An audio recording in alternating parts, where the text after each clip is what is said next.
ప్రభునందు ప్రియులారా, పరీక్షల ఫలితాలు వెల్లడయ్యాయి. పరీక్షల ఫలితాలు వెల్లడయ్యాయి. రకరకాల రిజల్ట్స్ వచ్చాయి. పిల్లలు కొంతమంది పాస్ అయ్యారు, కొంతమంది ఫెయిల్ అయ్యారు. అయితే అందరికీ ఒక మాట చెప్తున్నాను, పిల్లలందరికీ చెప్తున్నాను, పిల్లలారా, మీలో ఎవడైనా ఫెయిల్ అయితే ఏం భయపడొద్దు. పాస్ అయినోడు ఉప్పొంగొద్దు. 10th పాస్ అయితే సరిపోదు, ఇంకా నువ్వు పాస్ కావాల్సినవి చాలా ఉన్నాయి. దేవునికి స్తోత్రం. ఈ జీవనోపాధి కోసం ఏదో ఉద్యోగం సద్యోగం సంపాదించుకోవటానికి చదువు, కాస్త లోక జ్ఞానం పొందడానికి చదువు. అయితే జీవితంలో పాస్ కావాల్సిన సంగతులు ఓన్లీ చదువు ఒక్కటే కాదు, చాలా ఉన్నాయి. జీవితంలో మనం పాస్ కావాల్సిన విషయాలు. కొంతమంది చదువులు అన్నిట్లో ఫస్ట్ క్లాస్లో పాస్ అయ్యారు, కానీ జీవితంలో ఫెయిల్ అయిపోయారు. కొంతమంది ఎగ్జామ్స్లో ఫెయిల్ అయ్యారు, కానీ జీవితంలో పాస్ అయ్యారు. నేను చెప్తున్నా, పిల్లలారా, భయపడొద్దు నాన్న. ఆడపిల్లలు మగపిల్లలు అందరికీ చెప్తున్నా, పాస్ అయిన వాళ్ళు పొంగొద్దు, ఫెయిల్ అయిన వాళ్ళు ఫీల్ అవ్వద్దు, కృంగిపోవద్దు. అలాగే పిల్లల్ని కన్నా తల్లిదండ్రులకు కూడా చెప్తున్నా, పిల్లల్ని టార్చర్ చేయొద్దు, పిల్లల్ని ఇబ్బందికరంగా మాట్లాడొద్దు. ఒకవేళ పిల్లలు ఏదైనా తప్పి ఉంటే, ఒకవేళ ఫెయిల్ అయి ఉంటే వాళ్ళని ఎంకరేజ్ చేయండి, ధైర్యపరచండి, వాళ్ళని ఆదరించండి. ఏం పర్వాలేదు బేట, మళ్ళీ రాదు, కానీ ఈసారి ఖచ్చితంగా నువ్వు జయం పొందుతావు అని బిడ్డల్ని ధైర్యపరచడం నేర్చుకోండి. వాళ్ళతో వీళ్లతో పోల్చి నీ బిడ్డని నువ్వు తృణీకరిస్తే, వాడు ఆదరణ లేక 10వ తరగతి అంటే తెలిసి తెలియని వయసు, అది అంతా ఒక 15-16 సంవత్సరాల లోపు వయసు. ఆ వయసు ఎలాంటిదంటే వాడికి తెలియదు, ఒకడు చెబితే వినడు. కరెక్ట్గా ఆ పొజిషన్ వాడిది. ఇది 13 ఏళ్ల ప్రాయము నుండి 21 సంవత్సరం వరకు ఈ లక్షణాలు ఉంటాయి పిల్లల్లో. మళ్ళీ చెప్తున్నాను, 13 ఏళ్ల ప్రాయము టీనేజ్, 13 టీనేజ్ అక్కడి నుంచి స్టార్ట్ అయ్యిద్ది. ఆ 12 ఏళ్ల వరకు వాడు మనం గద్దిస్తే బెదురుతాడు, లోబడతాడు. ఇక ఈ 13 వచ్చిన దగ్గర నుంచి వాడు స్వతంత్ర భావాలతో ఆలోచిస్తూ ఉంటాడు. వాడు కూడా గౌరవాన్ని కోరుకుంటాడు, వాడు కూడా మర్యాదను కోరుకుంటాడు. వాడు తృణీకరిస్తే ఒప్పుకోడు, కొంచెం ఇబ్బందిగా ఫీల్ అవుతుంటాడు. అక్కడి నుంచి 21 సంవత్సరం వయసు వచ్చిన దాకా మూఢత్వము, మూర్ఖత్వం అనేది పిల్లల్లో ఎక్కువ శాతం ఉంటుంది. అందుకే తల్లిదండ్రులకు చెప్తున్నా, ఏదో నేను తిడితే పడతాడు, కొడితే పడతాడు, వాడికి నేను డబ్బు పెట్టాను, చదివించాను, ఫుడ్ పెడుతున్నాను, బట్టలు ఇస్తున్నాను కాబట్టి నేనేమన్నా పడాలి, వాడి భవిష్యత్తు కోసమేగా అని నువ్వు అంటావని నాకు తెలుసు. వాడికి అది తెలిసి తెలియని వయసు. వాడికి తెలియదు, నువ్వు చెప్పిన ఒక పట్టాన్ని అర్థం చేసుకునే కెపాసిటీ వాడికి ఉండదు. అది అటు ఇటుగానే ఏజ్. కాబట్టి అక్కడ నువ్వు చాలా సంయమనం పాటించి చాలా మెళకువగా వ్యవహరించాలి. ఓ తండ్రి, ఓ తల్లి, ఆవేశపడ్డావంటే నీ బిడ్డను కోల్పోయే ప్రమాదం కూడా ఉంటుంది. తల్లిదండ్రులకు హెచ్చరిక. ఎందుకంటే వాడు మూర్ఖత్వంలో ఉంటాడు కనుక తొందరపాటుగా ఏదన్నా నిర్ణయం చేసుకుంటే జీవితాంతం కడుపు కోతకు గురవ్వాల్సి ఉంటుంది కనుక ఇది బెదిరించట్లేదు, హెచ్చరిస్తున్నా. కొంచెం పిల్లల్ని మందలించే విషయంలో జాగ్రత్తగా ఉండండి. నేర్పుగా చెప్పండి, ధైర్యపరచండి, ఫ్రెండ్లీగా వ్యవహరించండి. పిల్లలతో కొంచెం ఫ్రెండ్లీగా వ్యవహరించండి, ధైర్యపరచండి. ఏం పర్వాలేదు బేట, ఏం కాదులేరా, మళ్ళీ రాదు కానీ, ఏం కాదులే తల్లి, మళ్ళీ రాదు కానీ అని ధైర్యపరచండి. నువ్వు కష్టపడి చదివావు, నేను చూశాను, బాగా రాశావు, నాకు తెలుసు. ఏమో దిద్దేవాళ్ళు సరిగా దిద్దకపోయి ఉండొచ్చు, వాళ్ళు ఏ మైండ్లో ఉండి దిద్దారో. ఏం పర్వాలేదు నాన్న, నువ్వైతే బాగానే కష్టపడ్డావు, రాత్రి మగళ్ళు చదివా, నేను చూశాను, నువ్వు తెలివిగల్లోడివే, తెలివిగల్లదానివే, మరి ఎందుకు తేడా పడిందో పర్వాలేదు. ఫెయిల్ అయిన వాళ్ళంతా జీవితంలో ఫెయిల్ అవ్వలేదు, పాస్ అయిన వాళ్ళంతా బ్రతుకులో పాస్ అవ్వలేదు అని వాడి కొంచెం ధైర్యపరిచి, ఆమెకు ధైర్య మాటలు చెప్పి పిల్లల్ని కాపాడుకోండి. ఇప్పుడున్న జనరేషన్ ఇంకా దరిద్రంగా ఉంది. ఇప్పుడున్న జనరేషన్ ఇంకా తీవ్రంగా ఉంది. కాబట్టి ఈ మాటలు చెప్తున్నా. అలాగే ఫెయిల్ అయిన పిల్లలకి చెప్తున్నా, ఏం భయపడొద్దురా. నేను 7th 2 సార్లు, దేవునికి స్తోత్రం. నువ్వు 10th మళ్ళీ 10th, నేను 7th తప్పి మళ్ళీ రాసి మళ్ళీ పాస్ అయ్యి 8th వెళ్ళా. మరి నాతో పోల్చుకుంటే మీరు ఇంకా బెస్ట్రా, 10th దాకా పోయారు మీరు. కాబట్టి ఒకవేళ నువ్వు చదువులో ఫెయిల్ అయి ఉండొచ్చు, డోంట్ వరీ. భక్తిలో యేసయ్యతో అనుబంధంలో ఫెయిల్ అవ్వద్దు నాన్న. నువ్వు దేవునితో అనుబంధం కలిగి ఉండు. నీ ఫెయిల్యూర్ను కూడా, నీ వైఫల్యాన్ని కూడా నా తండ్రి విజయంగా మారుస్తాడు. నీ లైఫ్లో నువ్వు ఆశీర్వదించబడేటట్టు నా దేవుడు చేస్తాడు. భయపడొద్దు, కృంగిపోవద్దు బిడ్డ. మీ అందరికీ ఆదరణగా ఒక పరమ రహస్యం ఒకటి చెప్తాను. ప్రసంగి గ్రంథంలో పిల్లలందరికీ ఆదరణకరంగా దీన్ని చదువుకుంటారా, మీరు చాలా ధైర్యవంతులు అవుతారు. వైఫల్యం వచ్చినా ఇక మీరు కృంగిపోరు. ప్రసంగి గ్రంథము తీయండి, బైబిల్ ఉన్నోళ్ళు తీయండి. ప్రసంగి గ్రంథము అందరికీ చూపిస్తా. జీవితంలో వైఫల్యమైన వాళ్ళు కూడా చూపిస్తా, చదువులో వైఫల్యమైన వాళ్ళు కూడా చూపిస్తా. ప్రసంగి గ్రంథము 9వ అధ్యాయము 11వ వచనం చదువు. మరియు నేను ఆలోచింపగా, సూర్యుని క్రింద జరుగుతున్నది నాకు తెలియబడెను. వడిగలవారు పరుగులో గెలవరు. వాస్తవంగా పరుగులో గెలవాలంటే వడిగా పరిగెత్తగలిగితేనే గెలుస్తారు. కానీ ఇక్కడ అంటాడు, వడిగలవారు పరుగులో గెలవరు.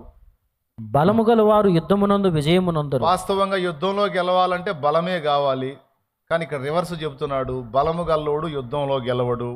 జ్ఞానము గల వారికి అన్నము దొరకదు. వాస్తవంగా జ్ఞానం కలిగినోడు వాడి తెలివితేటలు, జ్ఞానాన్ని ఉపయోగించి ఎక్కడైనా పట్టెడు అన్నం సంపాదించుకుంటాడు అనిపిస్తుంది మనకి. కానీ ఇక్కడ బైబుల్లో ఏం చెప్తున్నాడంటే, ప్రసంగి గ్రంథంలో, జ్ఞానము గలవానికి అన్నము దొరకదు. బుద్ధిమంతుల వలన ఐశ్వర్యము కలుగదు. కొంతమంది మంచి బుద్ధిమంతులై ఉంటారు, కానీ వాళ్ళు దరిద్రులుగా ఉంటారు. తెలివి గల వారికి అనుగ్రహము దొరకదు. చాలా చురుకుగా తెలివిగా ఉంటారు కొంతమంది, కానీ రాజు దగ్గర అనుగ్రహం పొందలేరు. ఇవన్నీ అదృష్టవశము చేతనే, కాలవశము చేతనే అందరికీ కలుగుచున్నవి. అదిగో రహస్యం అక్కడ బట్టబయలు చేశాడు. చాలా మంది సమాజంలోని వ్యక్తులను చూసి మైండ్ పోగొట్టుకుంటారు. ఇలాంటి సన్నివేశాలు చూసి, చదువు నీ తోటి వారి కంటే నువ్వు బాగా చదువుతావు, నీ పక్కన ఉన్నాడు అంత కాఫీ మాస్టరు. విచిత్రం ఏంటంటే, వాడికి ఉద్యోగం వచ్చింది, బాగా చదివి ఒక కాపీ కూడా కొట్టకుండా నువ్వు అన్ని చక్కగా రాస్తావు, కానీ నీకు జాబ్ రాదు. మైండ్ పోయింది, ఇదేందిరా వాడికి ఉద్యోగం ఏంది, నాకు ఉద్యోగం లేకపోవటం ఏంది, ఏం కర్మ ఇది అనిపించింది. అలాగే కొంతమంది తిక్కలోళ్ళలా కనపడతారు, కానీ వాళ్ళ లైఫ్ అద్భుతంగా సెటిల్ అయిపోయింది. కొంతమంది చాలా తెలివిగలలా కనపడతారు, కానీ వాళ్ళు జీవితంలో వైఫల్యం చెందిన అనుభవాల్లో కనపడతారు. ఇలాంటి సన్నివేశాలు మీరు ఎప్పుడన్నా చూసారా సమాజంలో?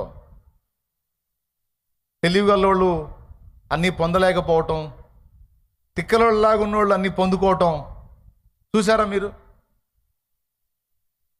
దేవునికి స్తోత్రం.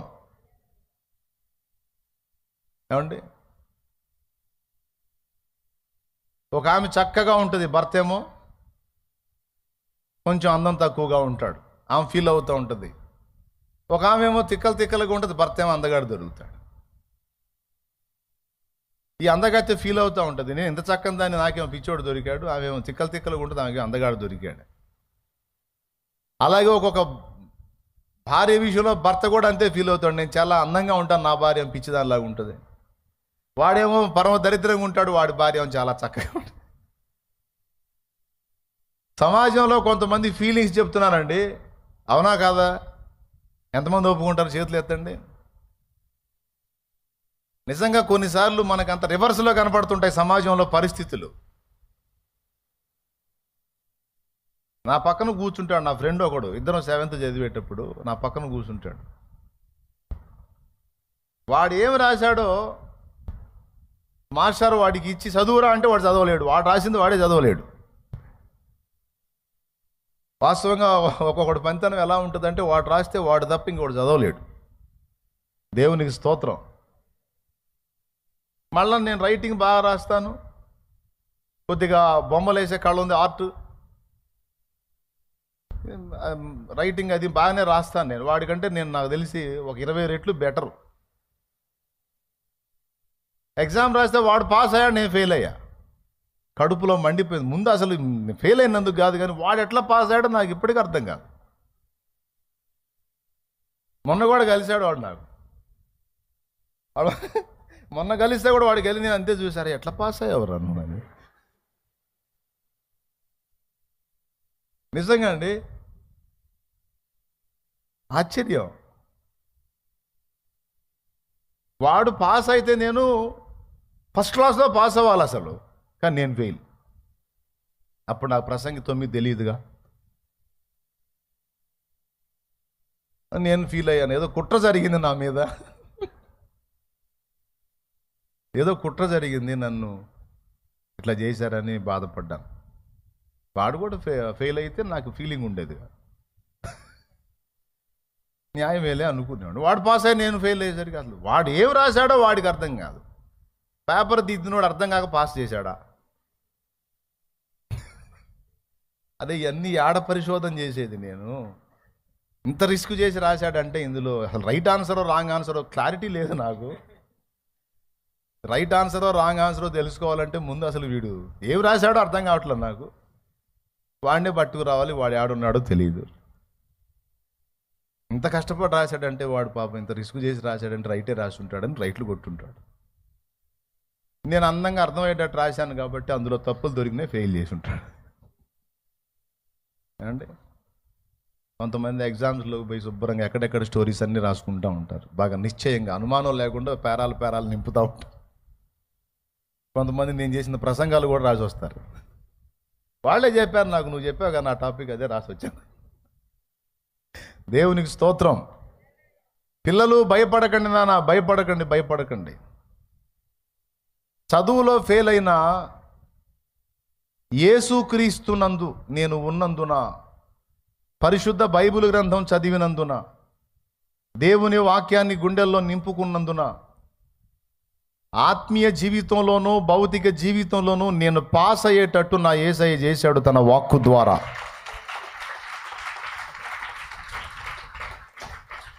నేను చెప్తున్నా, తప్పకుండా దేవుడు మీకు విజయం ఇస్తాడు. మళ్ళా ప్రయత్నిద్దురు కానీ, అంతేగాని సావులు బతుకులు అనవాకండి, ఇంకొక రకంగా ఫీల్ అవ్వకండి బాబు. ఆడపిల్లలు మగపిల్లలు అందరికీ చెప్తున్నా, ఇక్కడ చెప్పాడు, వడిగలవారు పరుగు పందెములో గెలవరు, జ్ఞానము గలవానికి అన్నము దొరకదు, తెలివి గలవారు అనుగ్రహము పొందరు, అలాగే బలము గలవారు యుద్ధమందు విజయం పొందరు, బుద్ధిమంతుల గుట వలన ఐశ్వర్యము కలగదు. బుద్ధి ఎక్కువైనోడికి ఐశ్వర్యం పోయిద్ది, అది విషయం, అసలు రహస్యం. బుద్ధిమంతులైతే ఐశ్వర్యం కలగదంటే అర్థం ఏంటో తెలుసా?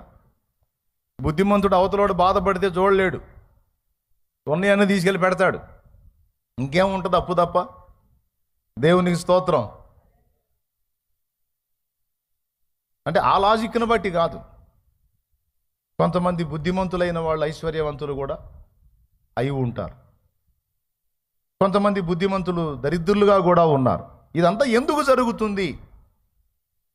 గెలుపు వస్తే ఎలా వస్తుంది, ఓటమి వస్తే ఎలా వస్తుంది, విఫలత అయితే ఎలా అవుతుంది, సఫలత అయితే ఎలా జరుగుతుంది? ఇదంతా ఎవరి వశంలో ఉందంటే 2 సంగతులు చెప్పాడు. ఒకటి అదృష్టవశమున, రెండవది కాలవశమున. దేవునికి స్తోత్రం. ఏ వశమున? అదృష్టవశమున, కాలవశమున. అదృష్టమన్నా కాలమన్నా యేసయ్యే. తెలుసా మీకు? మన అందరి అదృష్టం ఎవరు? యేసయ్య. యేసయ్య ఎవరికైతే దొరికాడో వాడు అదృష్టవంతుడు. యేసయ్యను కనుగొనలేనివాడు, యేసయ్యను దొరకపుచ్చుకోనివాడు, యేసయ్యను అందుకోలేనివాడు ఎంత ఐశ్వర్యవంతుడైనా నిష్ఠ దరిద్రుడితో సమానము. పక్క యేసయ్యను అందుకున్నవాడు భౌతికంగా ఒకవేళ దారిద్ర్యతలో ఉన్న వానికి మించిన ఐశ్వర్యవంతుడు ఇంకొకడు లేడు. వానికన్నా అదృష్టవంతుడు ఇంకొకడు లేడు.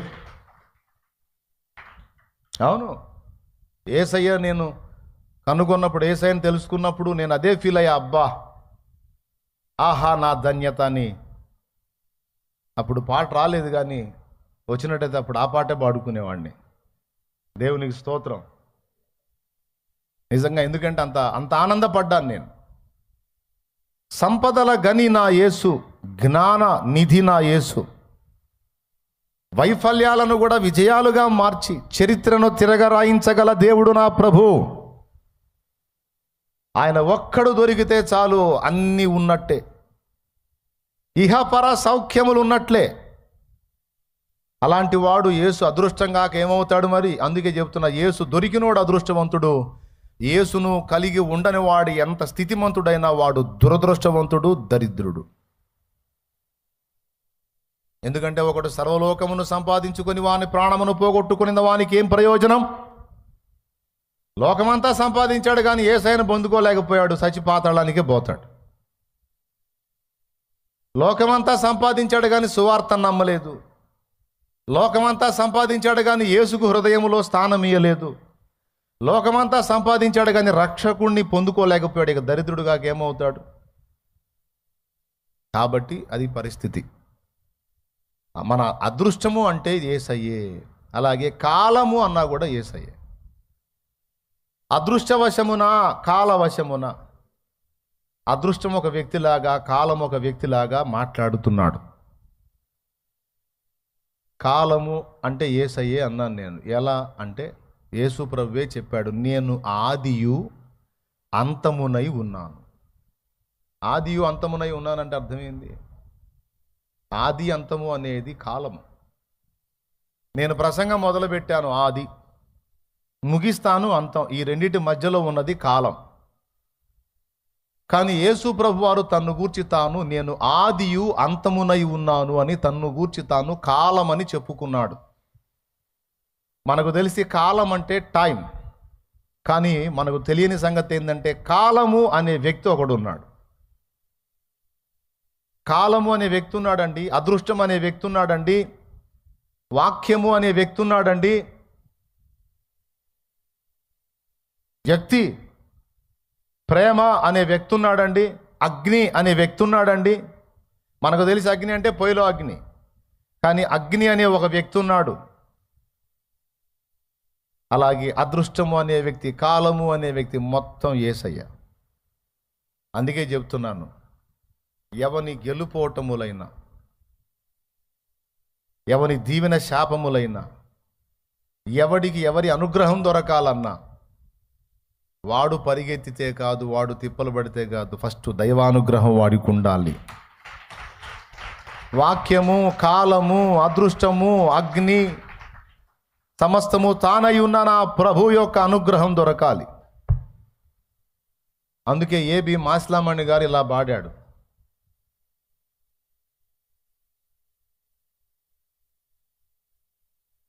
జపమున గొలచిన నిన్నే కదా, తపమున తరచిన నిన్నే గదా, విఫలులు చేసిన విజ్ఞాపనలకు, విఫలులు చేసిన విజ్ఞాపనలకు సఫలత నీవే గదా, సిల్వధరా పాపహరా శాంతికరా, హే ప్రభు యేసు, హే ప్రభు యేసు, హే ప్రభు దేవసుతా, సిల్వధరా పాపహరా శాంతికరా, హే ప్రభు యేసు, హే ప్రభు యేసు. హల్లెలూయా. తపములు తరచిన నిన్నే కదా, జపములు గొలిచిన నిన్నే కదా అని విఫలులు చేసిన విజ్ఞాపనకు. విఫలులు అంటే తెలుసా? జీవితంలో విఫలమైపోయిన వాళ్ళు, ఓడిపోయిన వాళ్ళు, బలహీనపడిన వాళ్ళు, లైఫ్ ఫెయిల్ అయిపోయిన వాళ్ళు. ఆ ఫెయిల్ అయిపోయిన వాళ్ళు విజ్ఞాపన చేస్తే ఆ విజ్ఞాపన ఆలకించి మరలా వాళ్లకు సఫలత అనుగ్రహించింది నువ్వే కదా అంటాడు. కొడితే గట్టి కొట్టు. విఫలులు చేసిన విజ్ఞాపనలకు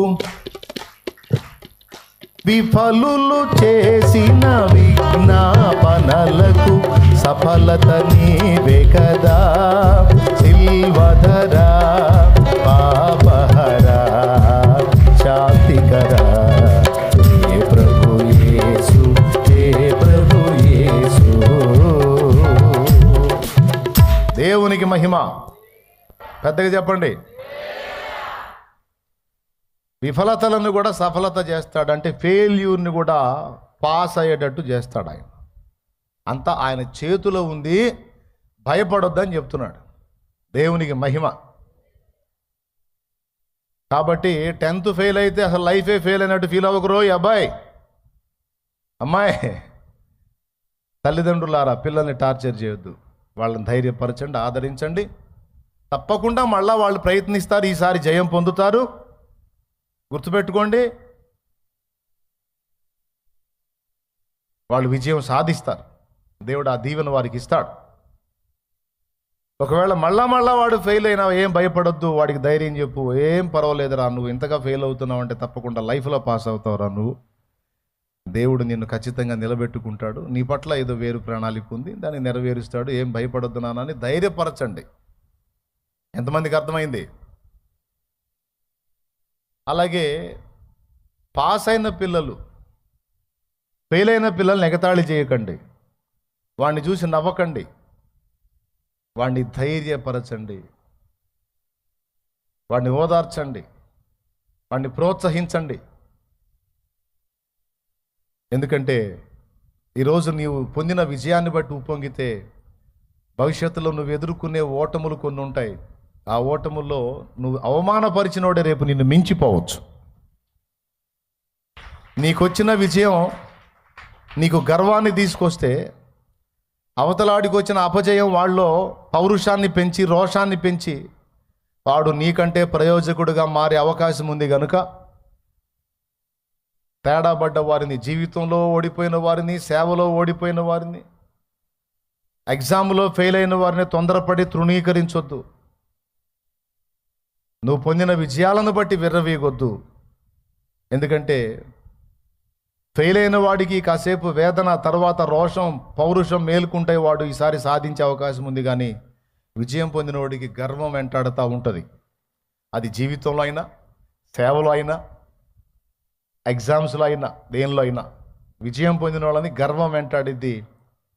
వైఫల్యం, ఫెయిల్యూర్ పొందినటువంటి వానికి దీన మనసు వచ్చింది, హృదయం గాయమైద్ది, వాళ్ళు రోషం, పౌరుషం మేలుకుంటాయి. వాడు తప్పకుండా తర్వాత పోరాడి గెలుస్తాడు వాడు.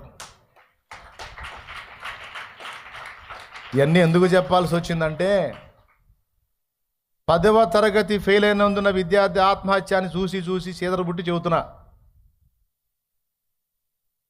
చిన్న వయసులు పసిబిడ్డలు ఉసరుసర ప్రాణం తీసుకునే ప్రమాదం ఉంది కనుక దయచేసి పిల్లల్ని కాపాడుకోమని చెప్తున్నా. బ్రతుకు సమాజంలో బ్రతకడానికి చదువు అవసరం, కానీ బతుకంతా చదువే కాదు. బతుకు దేవుని కోసం, బతుకు సమాజం కోసం. ఓకే, పిల్లలకు ఒకవేళ అవగాహన కల్పిస్తే ఎలా కల్పిస్తారో తెలుసా? సమాజంలో నువ్వు ఒక మేలుకరమైన వ్యక్తిగా ఉంటున్నట్లు చదువు నాన్న. 10 మందికి నువ్వు ప్రయోజనకారివిగా కావాలి తల్లి. 10 మందికి నువ్వు ప్రయోజకుడుగా కావాలి నాన్న. నీ ఒక్కడి కడుపు కోసం చదవద్దురా, నీ ఒక్కదాని పొట్ట కోసం చదవద్దమ్మా. 10 మందికి నువ్వు దీవెనకరమగున్నట్లు చదవాలి. జాగ్రత్తని పిల్లలకు నేర్పుకో. సమాజం కోసం వాళ్ళకి దృష్టి చిన్నప్పటి నుంచే నేర్పు. సమాజ శ్రేయస్సు, సమాజ హితవు కోరేటట్టు తప్పకుండా వాళ్ళు ప్రయోజకులు అవుతారు. కృంగిన వారిని లేవనెత్తండి, ధైర్యపరచండి. Okay, right. ఇప్పుడు చదువుకున్న వాక్య భాగంలోకి వద్దాం. ఇప్పుడు మీ అందరికీ ధైర్యం కలిగింది కదా? ఎవడికి అన్నం దొరకాలన్నా, ఎవడికి అనుగ్రహం దొరకాలన్నా, ఎవడికి విజయం దొరకాలన్నా ఎవరి చేతుల్లో ఉంది? పెద్దగా చెప్పండి, ఇంకోసారి చెప్పండి. అంతే, అదృష్టవశమున, కాలవశమున ఉంది. సమస్తము తన గుప్పెట్లో పెట్టుకుని ఉన్న నా ప్రభువు ఉన్నాడు. తగిన కాలం ముందు తప్పకుండా నీకు కూడా సహాయం చేస్తాడు. ఆ మాత్రం విశ్వాసం ఉంచి నిరీక్షించలేనోడివి నువ్వేం విశ్వాసివి? విశ్వాసం ఉంచాలి, దేవుని వైపు నిరీక్షణ ఉంచాలి, ఎదురు చూడాలి. దేవుని కార్యం తప్పకుండా పొందుకుంటాం. కొంచెం మనకు ఓర్మి తక్కువ, కొద్దిగా ఓపిక పడితే తప్పకుండా దేవుడు మనకు సిద్ధపరిచినటువంటి వాటన్నిటిని మనకు అందొచ్చేటట్టు చేస్తాడు. ఆమేన్. ఇప్పుడు చదువుకున్న వాక్య భాగంలోకి వద్దాం రండి. పిల్లల కోసం చెప్పాలనుకున్న విషయాలు చెప్పాను. దయచేసి పిల్లల్ని కోల్పోవద్దు, పిల్లల్ని ధైర్యపరచండి. దేవుని కృపను బట్టి నా పిల్లల్ని అయితే ఎప్పుడూ టార్చర్ చేయలా. వాళ్ళని అడిగినా చెప్తారు మీరు. నేను ఇక్కడ మీకు చెప్పటమే కాదు, నా పిల్లలు కూడా టార్చర్ పొందల చదువు విషయంలో.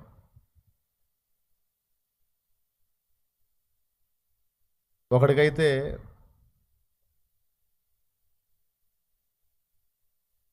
స్కూల్కి పంపించాను కానీ ఎక్కలా బుర్రకి. చిన్నప్పుడు మీకు తెలుసా, 1 సంవత్సరం స్కూల్ మానిపించా వాడిని. ఎవడో చెప్పను, ఇద్దరిలో ఒకడిని. దేవునికి స్తోత్రం.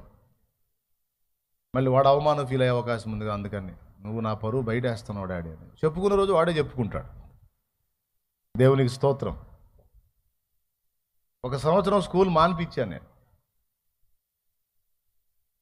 అప్పటిదాకా విశ్వాసులకు ప్రీచర్ని, ఇక ఆ సంవత్సరం అంతా వాడికి టీచర్ని అయ్యా.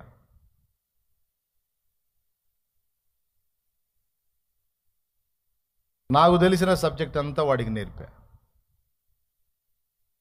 ఇంకేం లేదు, నేను పరిచర్యకి పోయి రావటం, వాడిని కూర్చోబెట్టడం, వాడి చేత అన్ని రాయించటం, చదివించటం. దేవుని కృపను బట్టి వాడికి స్కూల్లో 6 తరగతులు చదివితే ఎక్కనిది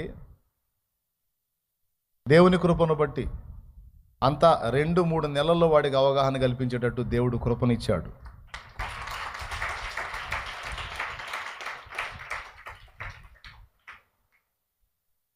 అట్లాగా ఎందుకు చెప్తున్నానంటే, పిల్లలకి అవసరమైతే నీకు తెలివి ఉంటే నేర్పుకో, కష్టపడి చదువు చెప్పుకో. బిడ్డలకు అవసరమైతే అవగాహన కల్పించుకో. నీకే చదువు లేకపోతే చదువు వచ్చిన వాళ్ళ చేత 4 సలహాలు ఇప్పించు, ప్రోత్సహించు.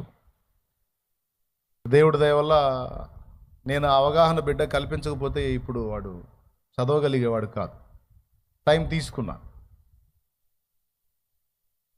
ఎందుకంటే వాడు రెగ్యులర్గా స్కూల్కి వెళ్తున్నాడు. ఓ రోజు కూర్చోబెట్టి నా పేరు రాయరా అన్న, వాడు రాయలేకపోయాడు. తెలుగులో నా పేరు రాయనా అన్న, రాయలేవాడు. సరే అమ్మ పేరు రాయరా అన్న, రాయలా.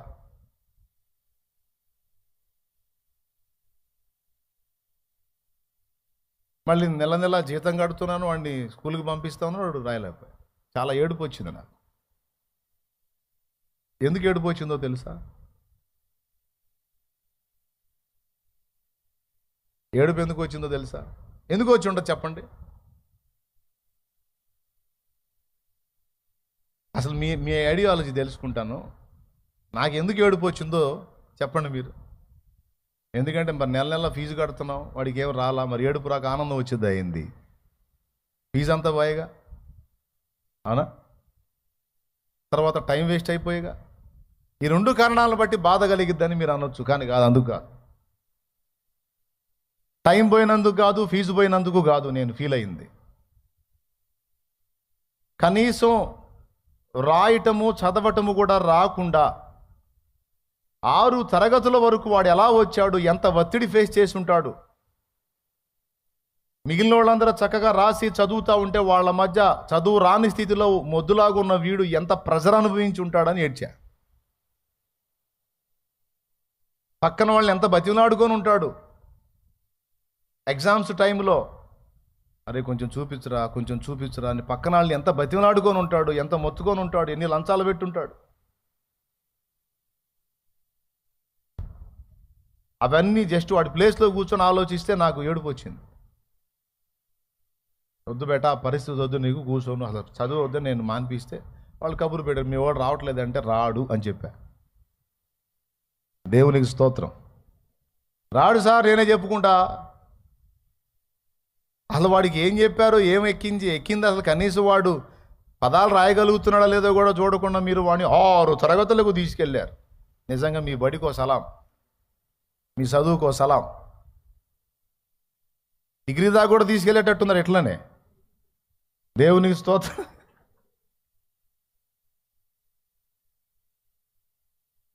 ప్రియులారా, నేనే చెప్పుకున్నాను ఈరోజు చక్కగా దేవుని కృపను బట్టి వాడు మీ పేరు కూడా రాస్తాడు. ఇప్పుడు చక్కగా చదువుతాడు, తెలుగు చదువుతాడు అంటారా. ఇక తెలుగు విషయంలో డౌట్ లేకుండా వంట పట్టింది. తర్వాత ఇంగ్లీష్ తిప్పలు పడ్డాడు. ఇప్పుడు ఇందులో తిప్పలు పడి లైన్లోకి వచ్చాడు అనుకో. ఇప్పుడు మీకు కోటి వరహాల ప్రశ్న, ఇంతకు పెద్దోడా చిన్నోడా? ఎవడో నేను చెప్పను. దేవునికి స్తోత్రం కలుగును గాక. హల్లెలూయా. అది పరిస్థితి. చేతనైతే నేర్పుకోండి, ఓర్పుగా చెప్పుకోండి, నేర్పించుకోండి. బిడ్డలు తప్పకుండా ప్రయోజకులు అవుతారు. కన్న తల్లివి నువ్వే నిందిస్తే, కన్న తండ్రివి నువ్వే నిందిస్తే, నువ్వే దూషిస్తే, నువ్వే తృణీకరిస్తే, నువ్వే వ్యధవం చేసి మాట్లాడితే, నువ్వే పనికి మాలింది అని నువ్వే మాట్లాడితే ఆ బిడ్డకు ఆదరణ ఎక్కడ తల్లి? పద్దాకలు ప్రవక్తలాగా పనికి మాలింది ప్రవచించి నిజంగా పనికి మాలింది తయారైంది.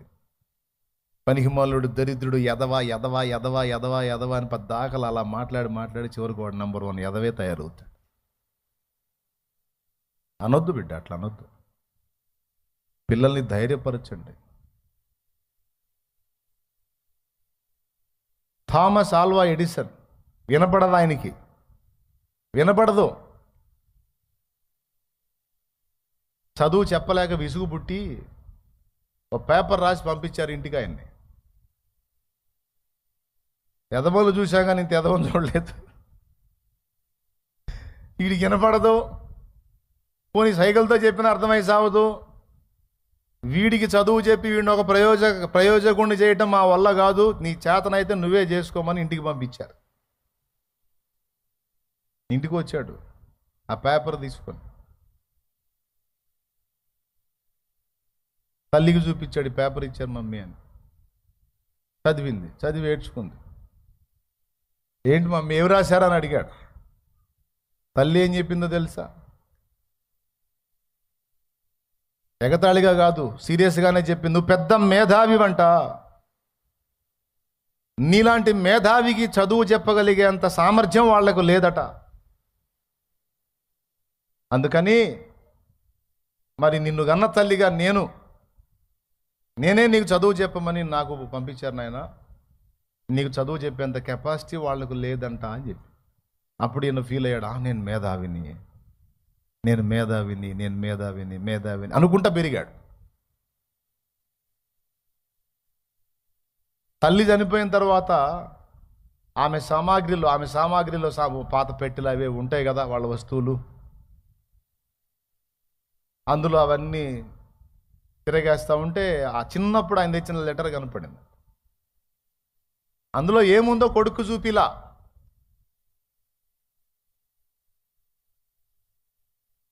కొడుకు పెద్దవాడై ప్రయోజకుడు అయ్యాడు. ఇదిగో మన కళ్ళ ముందు వెలుగుతున్న బల్బును కనుగొంది ఆయనే, థామస్ ఆల్వా ఎడిసన్.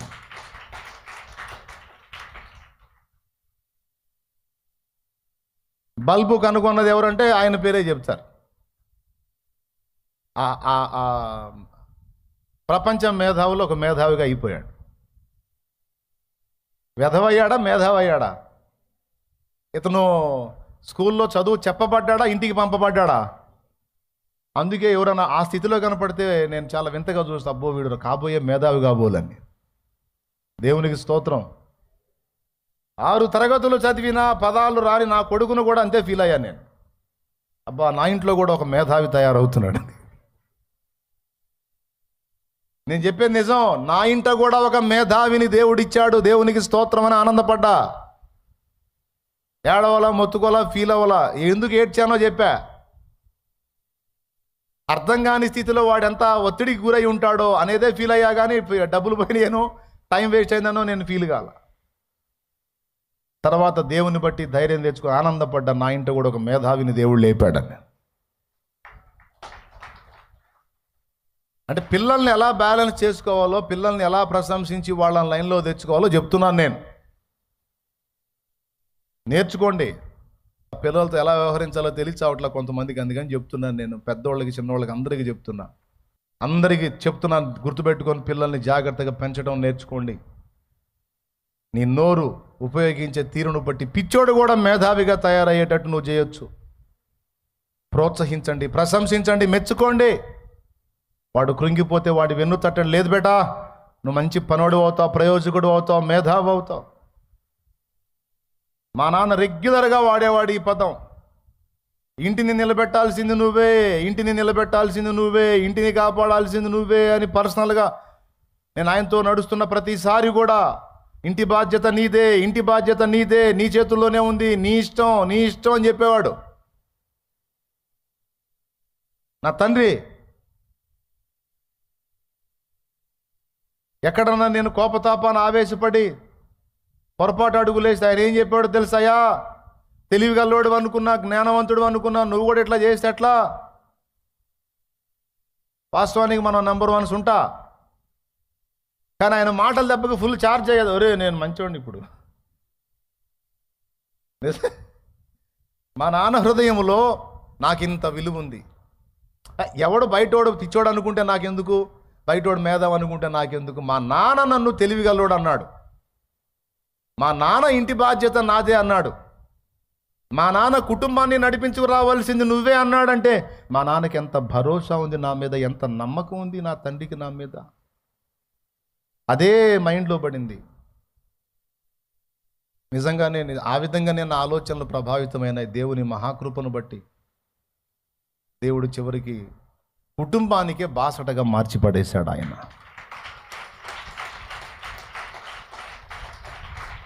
నిన్ను పీడించే కొడుకైనా, వేధించే కూతురైనా, పీడించే కొడుకైనా, పీడించే కూతురైనా, నేను చెబుతున్నా, మీకు దండం పెట్టి చెబుతున్నా, వాడు ఎదవే కావచ్చు, పనికిమాలోడు కావచ్చు, గారుడు కావచ్చు, నువ్వు రెగ్యులర్గా ఒక మాట వాడి ముఖాన, ఈరోజు నువ్వు ఇలాగున్నావు, ఒకరోజు వచ్చిదిరా నువ్వు మంచిగా మారిపోతావు, నువ్వు ప్రయోజకుడు అవుతావు, జ్ఞానవంతుడు అవుతావు, ఆశీర్వాదకరం అవుతావు. బిడ్డా నేను నమ్ముతున్నారా? నా ప్రార్థనలు ఒట్టిగా బావురా? నా కూతురా నువ్వు ఖచ్చితంగా ఇలా అవుతావమ్మా, నువ్వు ఈరోజు ఇలా ఉన్నావు, నీ భవిష్యత్తు అద్భుతంగా మారిపోతుంది, నీకు మంచి లైఫ్ రాబోతుంది, నువ్వు ఖచ్చితంగా మార్పు చెందుతావు, నువ్వు దీవించబడతావు, నువ్వు నిలబడతావు, నిన్ను అలాగ చేస్తాడు దేవుడు అని నువ్వు మాట్లాడు నీ పిల్లల ముందు. వాడు పెట్టే విసుగు దెబ్బకి నువ్వు చస్తావు రే, నువ్వు మధ్యలోనే చస్తావు. నేను చెబుతున్నాగా, పురుగులు పడి చస్తావు, నువ్వు నాశనం అయిపోతావు, నీకు బండి తగిలి చస్తావు, నువ్వు దిక్కులేని సాగు చేస్తావు, నువ్వు అట్ట చేస్తావు, నువ్వు ఇట్ట చేస్తావు, అంత నాశనం అవుతావు. ఇంత ఈ శాపాలే మాట్లాడతారు. కానీ ఎక్కువ శాతం ఆవేశం ఎక్కువైన తల్లి తండ్రి,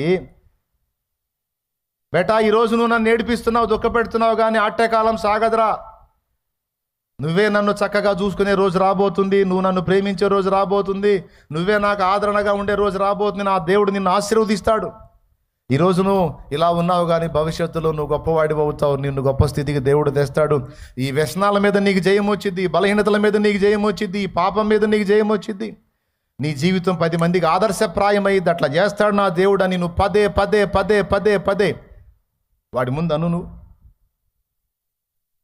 అంత సీన్ నీకు లేదు, నీకు దమ్ముంటే అట్లా అను. నువ్వు నీకు అంత ఓర్పు లేదు, అంత సహనం లేదు, అంత నిశ్చయత లేదు, అంత విశ్వాసం లేదు, అంత భక్తి లేదు.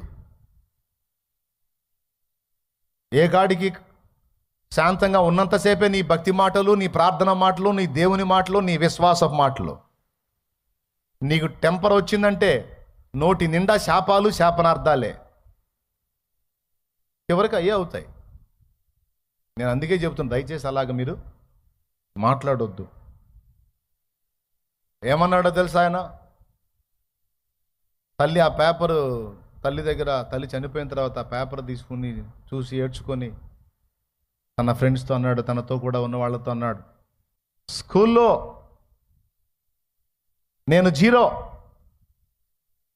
స్కూల్లో నేను జీరో, కానీ నేను జీరోగా ఉన్నప్పుడే స్కూల్ పిల్లలందరికీ, స్కూల్ మాస్టర్స్కి, టీచర్స్కి అందరికీ నేను జీరో, కానీ ఆ దశలోనే మా అమ్మకు నేను హీరో.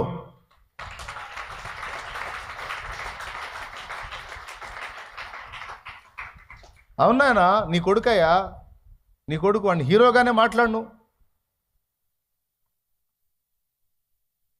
మాట్లాడు. ఏమన్నా నష్టమా? గణపరిచి మాట్లాడవా? ఏమన్నా నీకు ముత్యాల రత్నాలు రాలిపోతాయండి. పిల్లల్ని మెచ్చుకోలుగా మాట్లాడు. కాస్త గుర్తించు వాళ్ళని. నేను విధవగా ఉన్నప్పుడే, నేను జీరోగా ఉన్నప్పుడే స్కూల్లో వాళ్ళందరూ నాలో జీరోని చూశారా. నా తోటి స్టూడెంట్స్ నాలో జీరోని చూశారు. నా ఇరుగు పొరుగులు నాలో జీరోని చూశారు. నా టీచర్స్ నాలో జీరోని చూశారు. చదువురాని మొద్దు అని చూశారు.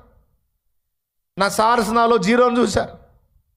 కానీ మా అమ్మ ఒక్కతేరా నాలో హీరోని చూసింది. మా అమ్మ ఒక్కతే నాలో హీరోని చూసింది. Is the lord. నా కళ్ళు కూడా అంతే చూస్తాయి, తెలుసా మీకు? నా ఆత్మీయ బిడ్డల్లో కూడా నేను అదే చూసుకుంటా.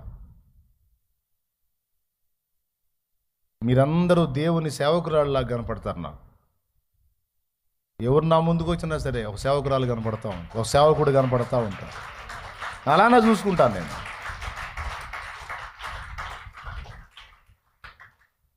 ఒక దైవజనుడిని, ఒక దైవజనురాల్ని చూస్తూ ఉంటాను. మీరు నా ముందుకు వస్తే మీరు నమ్మండి నమ్మకపోండి, నిజం.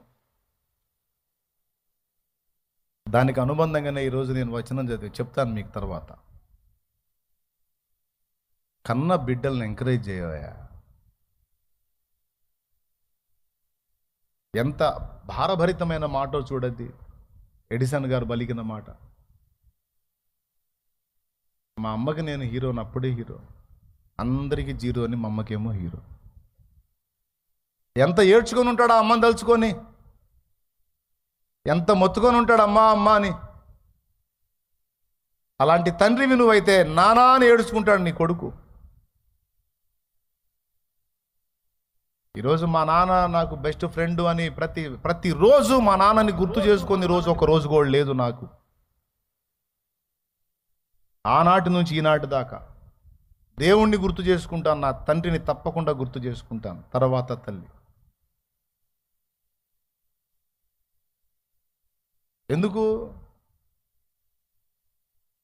నేను జులాయిగాడుగా ఉన్నప్పుడే ఆయన నాలో కుటుంబానికి స్తంభములాగా ఉండేటువంటి ఒక బాధ్యత కలిగిన వ్యక్తిగా నన్ను చూశాడు ఆయన. ఆ మాటే పదే పదే పదే పదే పలికాడు. చివరికి అదే దేవుడు ఆమేన్ అన్నాడు. ఒక కుటుంబానికి కాదు, అనేక కుటుంబాలకి దీవెనకరంగా నా బ్రతుకును మార్చి పడేశాడు నా యేసయ్య. గొప్ప కోసం చెప్పట్లా, మీకు నేర్పించాలని చెప్తున్నాను. నేను నేర్చుకుంటారని చెప్తున్నాను. పిల్లల్ని ఎలాగ పెంచాలో, పిల్లలకి ఎలా ఎంకరేజ్ ఇవ్వాలో, నోరు తెరిచిన కాడ నుంచి దరిద్రపు కొట్టు మాటలు, శాపనార్థాలు, పనికి మళ్ళీ పాపిష్టి మాటలు కాదు. అబద్ధాలు ఆడకుండా చెప్పండి. వాడు సౌమ్యంగా ఉన్నంత వరకు మా అబ్బాయి మంచోడు, మా అబ్బాయి రత్నం, మా అబ్బాయి అది అంటావు. వాడు కొద్ది రివర్స్ గెరేసాడు అనుకో, నువ్వు జావా నీ దినం చేయ అంటావా? నువ్వు అబద్ధాలు ఆడకుండా చెప్పు. అంటా నన్ను చేతులు ఎత్తండి. ఇదిగో షో చేయొద్దు. నీకు ఆవేశం కట్టలు తెంచుకున్నప్పుడు వాడిని చండాలంగా మాట్లాడతావు, లేదు చెప్పు, చేతులు ఎత్తు. పాపం పోసినప్పుడు ఏం మాట్లాడతావు నువ్వు, నీకు తెలీదు. ఒప్పుకో, దిద్దుకో. ఎంత టెంప్టేషన్ వచ్చినా, ఎంత కోపం వచ్చినా, ఎంత శోధన వచ్చినా అక్కడ బ్యాలెన్స్ అయి నువ్వు నేను చెప్పినట్టు పలుకును. నిన్ను వేధిస్తున్న కొడుకునైనా, శోధిస్తున్న కూతురునైనా సరే నువ్వు ఇదే మాట, నువ్వు ఈరోజు నన్ను ఏడిపిస్తున్నావు, కానీ ఒకరోజు వస్తుంది నువ్వే గొప్ప పాత్ర అవుతావు, నువ్వే గొప్ప పాత్ర అవుతావు నా కుమార్తె, నువ్వే గొప్ప పాత్ర అవుతావు నా కుమారుడు అని వాడు అదే రిలీజ్ అయ్యి అదే మాట్లాడు. ఖచ్చితంగా అలా కాకపోతే అప్పుడు అడు. అరే బజార్ అంతా నన్ను చూసి వస్తుంటే మమ్మేంది నువ్వు గొప్పోడు అవుతూ ఉంటుంది, ఇంత చెండాలు పొడిని. నేను ఆమెను పదే పదే టార్చర్ చేస్తున్నా, అయినా సరే నువ్వు గొప్పోడు అవుతూ ఉంటుంది. ఏం చూసింది నాలో మా అమ్మ? ఒక్కనాడు కాకపోతే ఒక్కనాటికైనా వానిలో నువ్వు అన్న మాట ఎడల విశ్వాసం పుట్టిద్ది. అది రహస్యం. ఏం పుట్టింది? విశ్వాసం పుట్టింది. ఆ విశ్వాసమే శక్తివంతమై కార్యసిద్ధికి పూనుకుంటుంది. దేవుడు ప్రయోగించేది కూడా అదే. సీమోను ఎంత చంచలంగా ఉంటాడండి. సీమోను పేతురు నాయన ఏదొచ్చినా ఆగదు, ఆయనకు ఆవేశం పెచ్చు. ఆనందం వచ్చినా ఆపలేము, కోపం వచ్చినా ఆపలేము. అందరూ మౌనంగా ఉంటే కత్తి తీసుకొని తలనరకపోయి చెవి నరికాడు సీమోను పేతురు. జస్ట్ మిస్సు, మెడ మీద పడాల్సింది చెవి మీద పడింది. అటు తల అట్టనేసరికి అంత కోపం, తొందరపాటు. అలాంటి పేతుర్ని ప్రభు ఏమన్నాడో తెలుసా? సీమోను బర్యోనా, నీవు ధన్యుడవు. అలాంటి టెంప్టేషన్స్ కలిగినటువంటి అస్థిరుడు, చంచలుడుగా ఉన్నటువంటి పేతురుని చూసి ప్రభు ఏమన్నాడో తెలుసా? నీవు కేఫా. అంటే ఏంటి రాజు? రాయి. నువ్వు కేఫా అంటే అర్థం ఏంటి? రాయి. చెంచలుని పట్టుకొని నువ్వు కేఫా అన్నాడు. స్తోత్రం చెప్పు, గట్టిగా చెప్పు. స్థిరము లేనటువంటి స్థితిలో కోపావేశుడై ఉన్నటువంటి పేతుర్ని నువ్వు స్థిరముగా ఉండే రాయివి అని మాట్లాడాడు.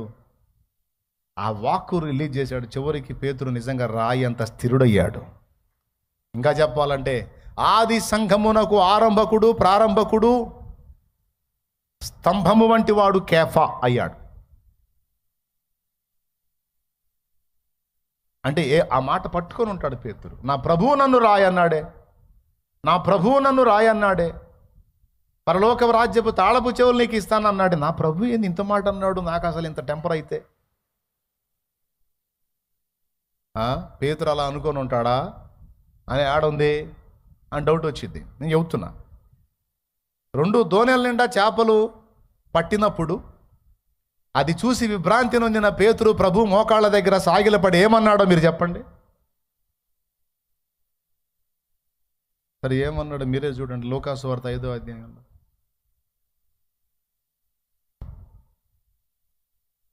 8వ వచనం. సీమోను పేతురు అది చూచి యేసు మోకాళ్ళ ఎదుట సాగిలపడి, ప్రభువా నన్ను విడిచిపొమ్ము, నేను పాపాత్ముడనని చెప్పాను. దేవునికి స్తోత్రం కలుగును గాక. అంటే సీమోను పేతురు ఏమని ప్రకటించుకున్నాడు? నేను అయోగ్యుణ్ణి, నేను పాపాత్ముణ్ణి. అంటే ఆయన మనసులో అలాంటి ఫీలింగ్స్ ఉన్నాయి. అయినా సరే ప్రభు అన్న మాట ఏంటి? నువ్వు మనుషులను బట్టే జాదరు అవుతావు, మనుషుల్ని బట్టే జాదరు అవుతావు. అరే చేపలు పట్టడమే నా చేత కాలేదు, నువ్వు చెబితే అని చేపలు పడ్డాయి, లేకపోతే నా వల్ల కాలేదు, ఇంక నేను మనుషుల్ని ఏం పడతాను? అయినా సరే నువ్వు అన్నావు కాబట్టి పడతా. ఎంతమందికి అర్థమవుతుంది? మనం విడుదల చేసేటువంటి వాక్కు ఎంత శక్తివంతమో మీరు కొంచెం ఆలోచించండి.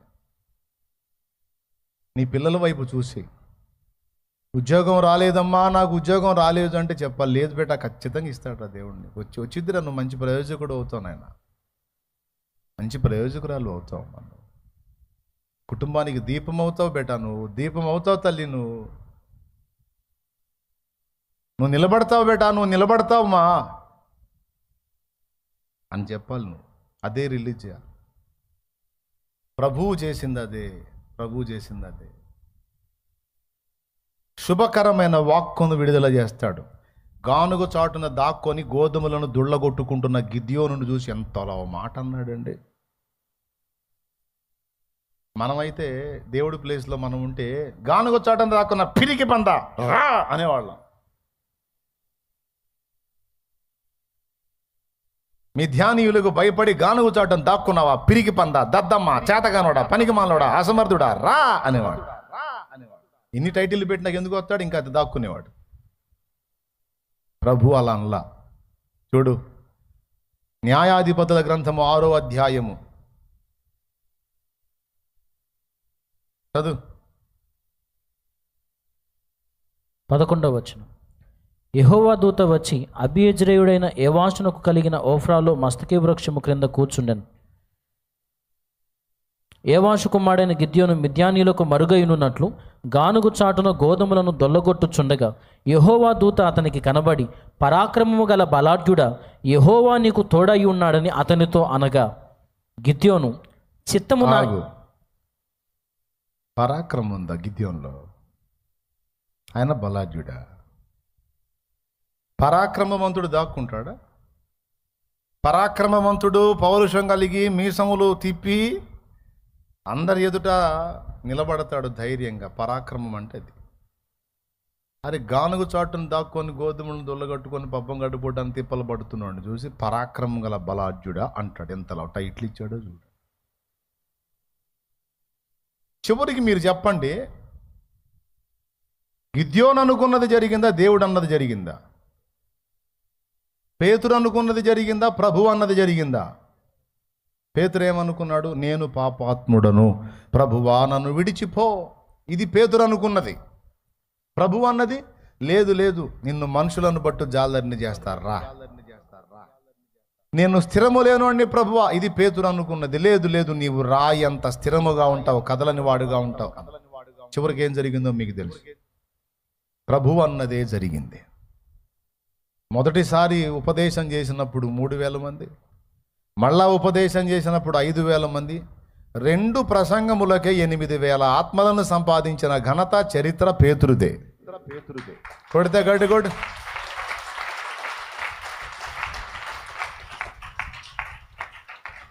వల వేసాడంటే వల ఖాళీగా రాదు, ఇక చేపలు పడాల్సిందే. అంత మహా మేధావి పండితుడు విద్వాంసుడైన పౌలు వల్ల కూడా కాలేదు అన్ని ఆత్మలు పట్టడం అలా. కానీ పేతురు వల తీసుకున్నాడంటే అవుట్.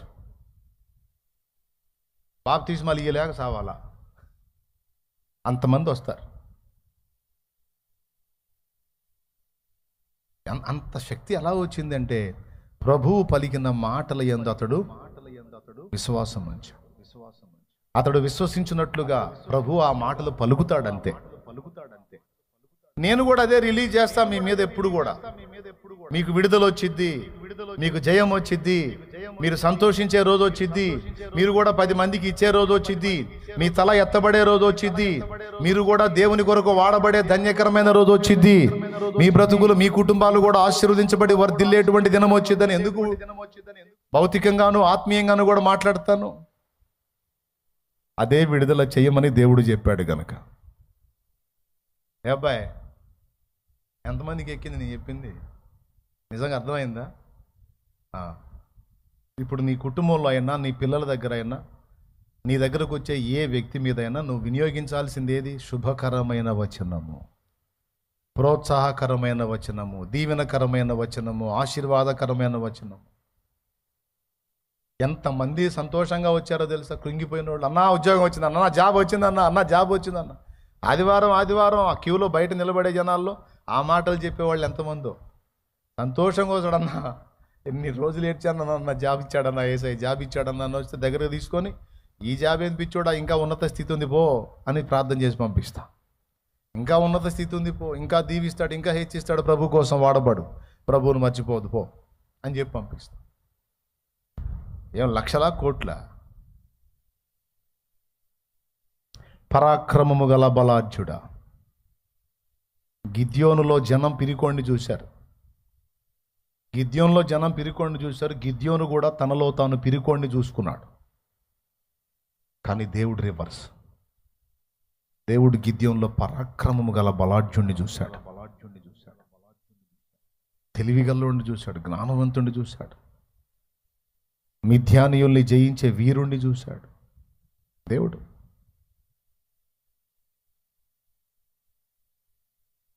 దావీదులో గర్విష్ఠుని చూశాడు పెద్దన్న ఏలియాబు. నీకు గర్వం రా, నువ్వు గర్విష్ఠుడివి అన్నాడు. యెషయి గొర్రెలు కాసేవాడిని చూశాడు. యెషయి దావీదులో ఒక రాజు ఉన్నాడు అనుకోవాల, వాళ్ళ అయ్యా, వాళ్ళ సొంత అయ్యా, వాళ్ళ నాన్న. తెలుసా మీకు? ఏం పర్లా, నువ్వు చదివించింది ఏం చెబుతుంది అని అనుకోవద్దు.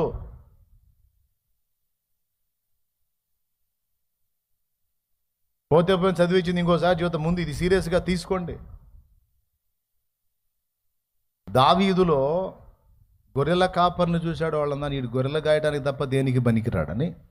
నీ కుమారులందరినీ నా ముందుకు తీసుకొని రమ్మన్నప్పుడు యెషయి మిగిలిన కొడుకులందరినీ తెచ్చాడు, కానీ దావీదును తేలా. ఎందుకు తేలా? ఒకసారి ఊహించండి. అంటే ఆయన మనసులోనే వాడు రాజుకు పనికిరాడు అనే ఫీలింగ్ ఉంది. వాడు గొర్రెలు కాసుకునే దానికి పనికొస్తాడు తప్ప రాచరికపు టీవీకి కానీ, దర్పానికి కానీ, జ్ఞానానికి కానీ, శౌర్యానికి కానీ, పరాక్రమానికి కానీ, యుద్ధానికి కానీ, ఆ దర్పానికి కానీ పనికిరాడు. మిగిలిన వాళ్ళు పనికి వస్తారు, వీడు పనికిరాడు అనుకున్నాడు. అందుకే సమూయేలు నీ కుమారులందరినీ నా ఎదురుగా రప్పించమన్నప్పుడు ఆ ఒక్కడిని తప్పించి మిగిలిన వాళ్ళందరినీ రప్పించాడు. కానీ దావీదు కూడా అనుకొని ఉండొచ్చు. పెద్ద అన్న తిడతాడు, 2 అన్న తిడతాడు, 3 అన్న తిడతాడు, 4 అన్న తిడతాడు, వాళ్ళందరూ తిడతారు నన్ను. నిజంగా వాళ్ళందరూ గొప్పలు, నేను ఎదవను కాబోలు. పోనీలేపా, దిక్కులేని వాళ్ళకి దేవుడే దిక్కు. సరే, వాళ్ళు తెలివిగలవాళ్ళు, వాళ్ళు బలవంతులు, శౌర్యవంతులు, యుద్ధశాలురు. వింతైన విషయం చెప్పనా, అన్నలందరూ తృణీకరించేవాళ్ళు, తండ్రి కూడా లక్ష్య పెట్టేవాడు కాదు. కానీ తల్లి సపోర్ట్ చేసింది దావీదుకి. బాయ్ ఓయ్ స్తోత్రం చెప్పు. కష్టపడి వచ్చింది దేవుని మాటలు జాగ్రత్తగా వినటానికి, పోగొట్టుకోవడానికి కాదు. ఎవరు అటు ఇటు తిరగొద్దు, మైండ్ దగ్గర పెట్టుకొని కూర్చొని వినండి దేవుని మాటలు. తల్లి తల్లి తల్లి నేర్పింది, భక్తి నేర్పింది. తల్లి భక్తి నేర్పింది.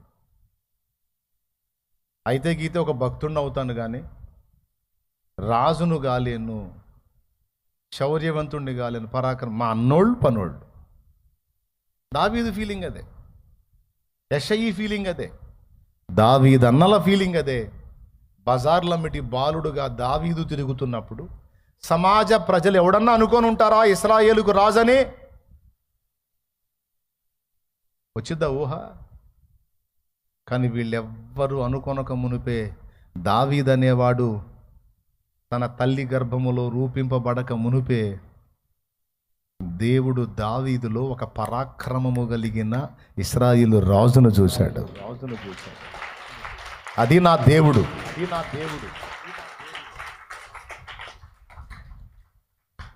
చెప్పు, దావీదులో దావీదు చూసుకుంటే ఏం లేదు, వాళ్ళ అయ్య చూస్తే ఏం లేదు, అన్నలు చూస్తే ఏం లేదు, సమాజం చూస్తే ఏం లేదు. కానీ దేవుడు చూస్తే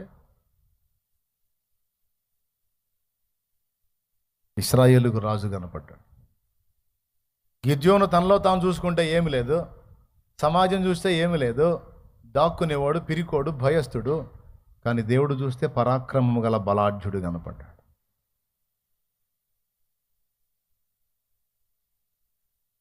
పేతురు తనలో తాను చూసుకుంటే పాపాత్ముడు, చంచలుడు, అస్థిరుడు. కానీ ప్రభు పేతురికి వెళ్ళి చూస్తే కేఫా, రాయి.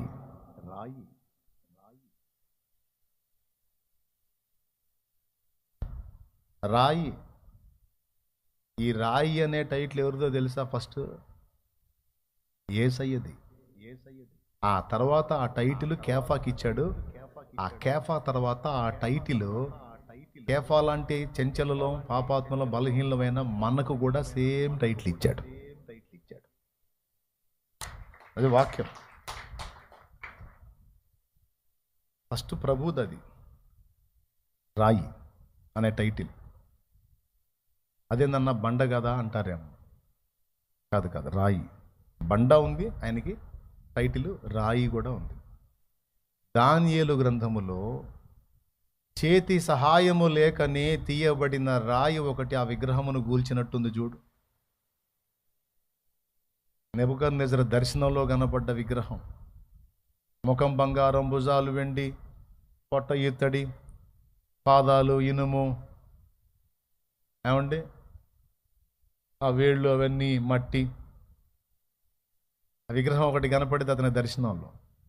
అక్కడ ఆ విగ్రహం అలా కనపడతా ఉంటే దాన్ని చూస్తూ ఉండగానే చేతి సహాయము లేకనే తీయబడిన రాయి ఒకటి వచ్చి దాన్ని తుత్తునియలు చేసినట్టు ఉంటుంది.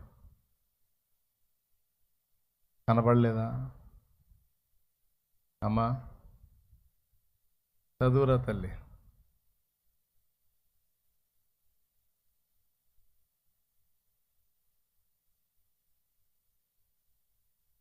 దానియేలు గ్రంథము 2వ అధ్యాయం 45వ వచనం. చదివేసే నాన్న. చేతి సహాయము లేక పర్వతము నుండి తీయబడిన ఆ రాయి ఇనుమును, ఇత్తడిని, మట్టిని, వెండిని, బంగారం. పర్వతం అంటే దేవుడండి. నా కోట, నా బలమా, నా కోట, ఆరాధన నీకే. నా బలమా, నా కోట, ఆరాధన నీకే. నా దుర్గమా, ఆశ్రయమా, ఆరాధన నీకే. నా దుర్గమా, ఆశ్రయమా, ఆరాధన నీకే. ఆరాధన, ఆరాధన అబ్బా తండ్రి నీకేనయ్యా. దేవుడు దుర్గముతో పోల్చబడ్డాడు. దుర్గము అన్న కొండ అన్న ఒకటే. కొండని పర్వతం అని కూడా అంటాడు. పెద్ద కొండ అయితే పర్వతం, చిన్నదైతే కొండ. అర్థమైందా? దేవుడు దుర్గముతో పోల్చబడ్డాడు, పర్వతంతో పోల్చబడ్డాడు. అర్థమైందా? పర్వతము నుండి తీయబడిన రాయి అంటే తండ్రి అయిన దేవుని నుండి ప్రత్యేకింపబడిన యేసు. చేతి సహాయము లేకయే అంటే ఎవరి చేత నిర్మించబడిన వాడు కాదు యేసు, తండ్రి నుండి తానే వచ్చినవాడు. చేతి సహాయము లేకయే తీయబడిన రాయి వచ్చి ఆ విగ్రహమును కూల్చినట్టు చదువు. చేతి సహాయము లేక పర్వతము నుండి తీయబడిన ఆ రాయి ఇనుమును, ఇత్తడిని, మట్టిని, వెండిని, బంగారమును పగులగొట్టగా తమరు చూచితిరి. ఇందువలన మహాదేవుడు ముందు జరగబోవు సంగతి రాజునకు తెలియజేసి ఉన్నాడు. ఏమండి, అది సంగతి. అక్కడ రాయి ఎవరో తెలుసా? యేసయ్యే. ఒకటి, పేతురుకి ఏమని టైటిల్ ఇచ్చాడు? సీమోన్ నీవు కేఫా అనబడుదు అంటే రాయి. కేఫా అనే మాటకు అర్థం రాయి అని ఉంటుంది. అది ఎక్కడ ఉంచుద్ది? మత్తయి సువార్త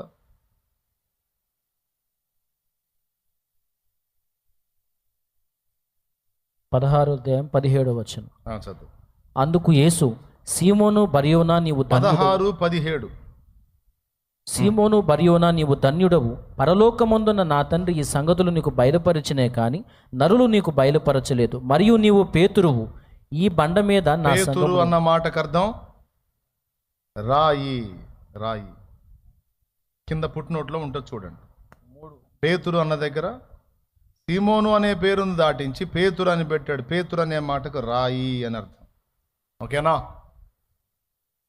కేఫా అన్న, సీమోన్ పేతురు అన్న, సీమోన్ అన్న, సీమోన్ బరియోన్ అన్న అన్ని పేతురే. పేతురు అనే శబ్దానికి అర్థం రాయి అని. ఈ రాయి అనే టైటిల్ ఎవరు ఇచ్చారు? యేసయ్య ఇచ్చాడు. ఎవరికి ఇచ్చాడు? బలహీనుడు, అస్థిరుడు, నేను పాపాత్ముడని తానే చెప్పినటువంటి సీమోనుకు దేవుడు పేతురు అనే టైటిల్ ఇచ్చాడు, రాయి. ఈ రాయి అనే టైటిల్ మొదట ఎవరిది? యేసయ్యది. అది ఎక్కడుంది? దానియేలు గ్రంథంలోనేగా. జకర్యా గ్రంథం కూడా మీరు చూడగలిగితే 3వ అధ్యాయం, జకర్యా గ్రంథం 3వ అధ్యాయము 8వ వచనం నుంచి చదువు. ప్రధాన యాజకుడైన యెహోషువ నీ ఎదుట కూర్చుండు, నీ సహకారులు సూచనలుగా ఉన్నారు. నీవును వారును నా మాట ఆలకింపబలను. ఏదనగా, చిగురు అను నా సేవకుని నేను రప్పింపబోచున్నాను. యేసయ్య తన్ను గూర్చి తాను చెప్పు, దావీదు వేరు చిగురును అని. చిగురు అంటే యేసయ్యే. చిగురు అను నా సేవకుని నేను రప్పింపబోచున్నాను. యెహోషువ ఎదుట నేనుంచిన రాతిని తేరి చూడుడి. ఆ రాతికి 7 నేత్రములున్నవి. దాని చెక్కడపు పని చేయువాడను నేను. ఇదే సైన్యములకు అధిపత్యకు యెహోవా వాక్కు. ఏమండి? దీని మీద చానాళ్ల క్రితం ఒక పాట పాడుకున్నా, ఒక పాట రాసుకున్నా దేవుడి కృపలో. ఓల్డ్ టైప్లో ఉంటుంది ఆ సాంగ్. ముసలోళ్ళకి నచ్చిద్ది, కుర్రోళ్ళకి నచ్చదు.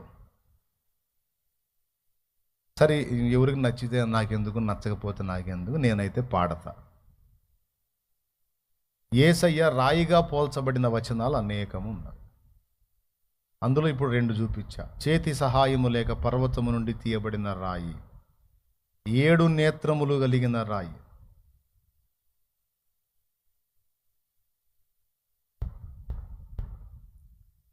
ఈ రెండిటితో పాటు నిషేధింపబడిన రాయి,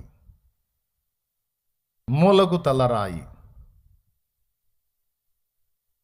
ఓకేనా? ఈ ఈ ఈ మాటలు కూడా యేసయ్యవే. అందుకని దీన్నే మెయిన్గా తీసుకొని ఇక పట్టుకో. నిషేధింపబడిన రాయి మూలకు అయ్యెను తలరాయి, నిషేధింపబడిన రాయి మూలకు అయ్యెను తలరాయి. ఆ రాయి యేసయ్యేనోయి, యేసయ్యను చేరితే ఎంతో హాయి. ఆ రాయి యేసయ్యేనోయి, యేసయ్యను చేరితే ఎంతో హాయి. నిషేధింపబడిన రాయి మూలకు అయ్యెను తలరాయి, నిషేధింపబడిన రాయి మూలకు అయ్యెను తలరాయి. ఆ రాయి యేసయ్యేనోయి, యేసయ్యను చేరితే ఎంతో హాయి. ఆ రాయి యేసయ్యేనోయి, యేసయ్యను చేరితే ఎంతో హాయి. నిషేధింపబడిన రాయి మూలకు అయ్యెను తలరాయి. దేవునికి స్తోత్రం. 2015-16 అప్పుడు రాశా. అప్పుడు దేవుడిచ్చిన తలంపుతో క్యాసెట్ చేయలేదులే కానీ, అది రికార్డ్ చేయలేదులే కానీ,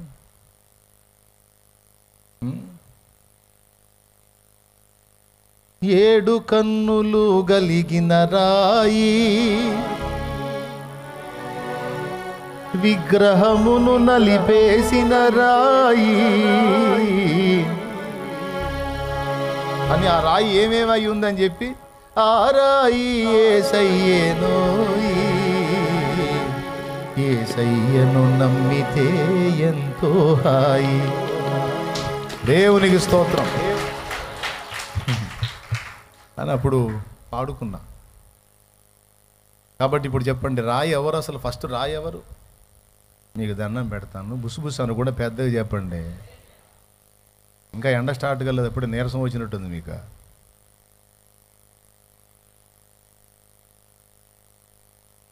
రాయి అనే టైటిల్ ఎవరిది? ఓకేనా? వీటితో పాటు క్రీస్తు యేసే ముఖ్యమైన మూలరాయి అయి ఉండగా ప్రవక్తలు అపోస్తలులు వేసిన పునాది మీద మీరు కట్టబడుతున్నారు. ఓకేనా? ముఖ్యమైన మూలరాయి, నిషేధింపబడిన రాయి, మూలకు తలరాయి, చేతి సహాయము లేక ఏ పర్వతము నుండి తీయబడిన రాయి, 7 కన్నులు కలిగిన రాయి. ఎన్ని రకాలు కనపడతాడు అనుకున్నా? ఒక రాయి అనే టైటిల్ మీద దేవులాడితే ఎన్ని విషయాలు ప్రత్యక్షమైనాయో యేసయ్య మీద. దేవునికి స్తోత్రం. పెద్దగా చెప్పండి. ఈ టైటిల్ అంతా యేసయ్యది. అడ్డురాయి అనే పేరు కూడా ఉంది ఆయనకి. ఇశ్రాయేలుకు అడ్డురాయి ఆయనేనంట. బాగుంది.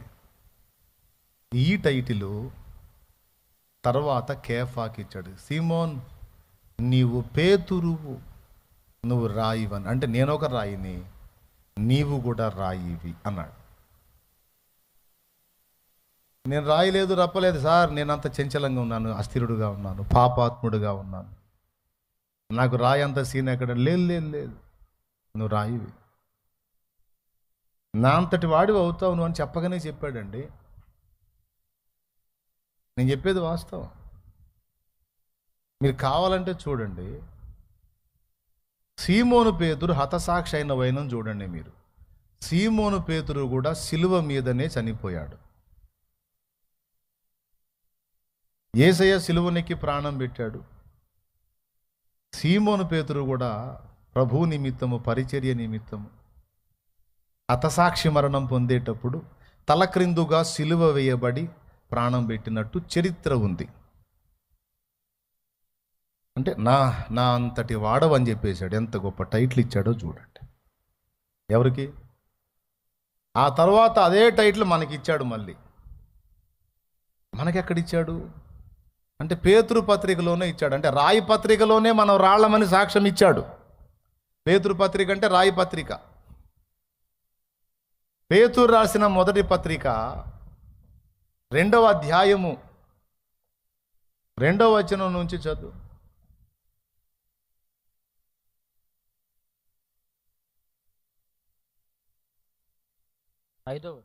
చదువు, అక్కడ నుంచి చదువు, కింది చదివితే వచ్చిద్దిలే చదువు.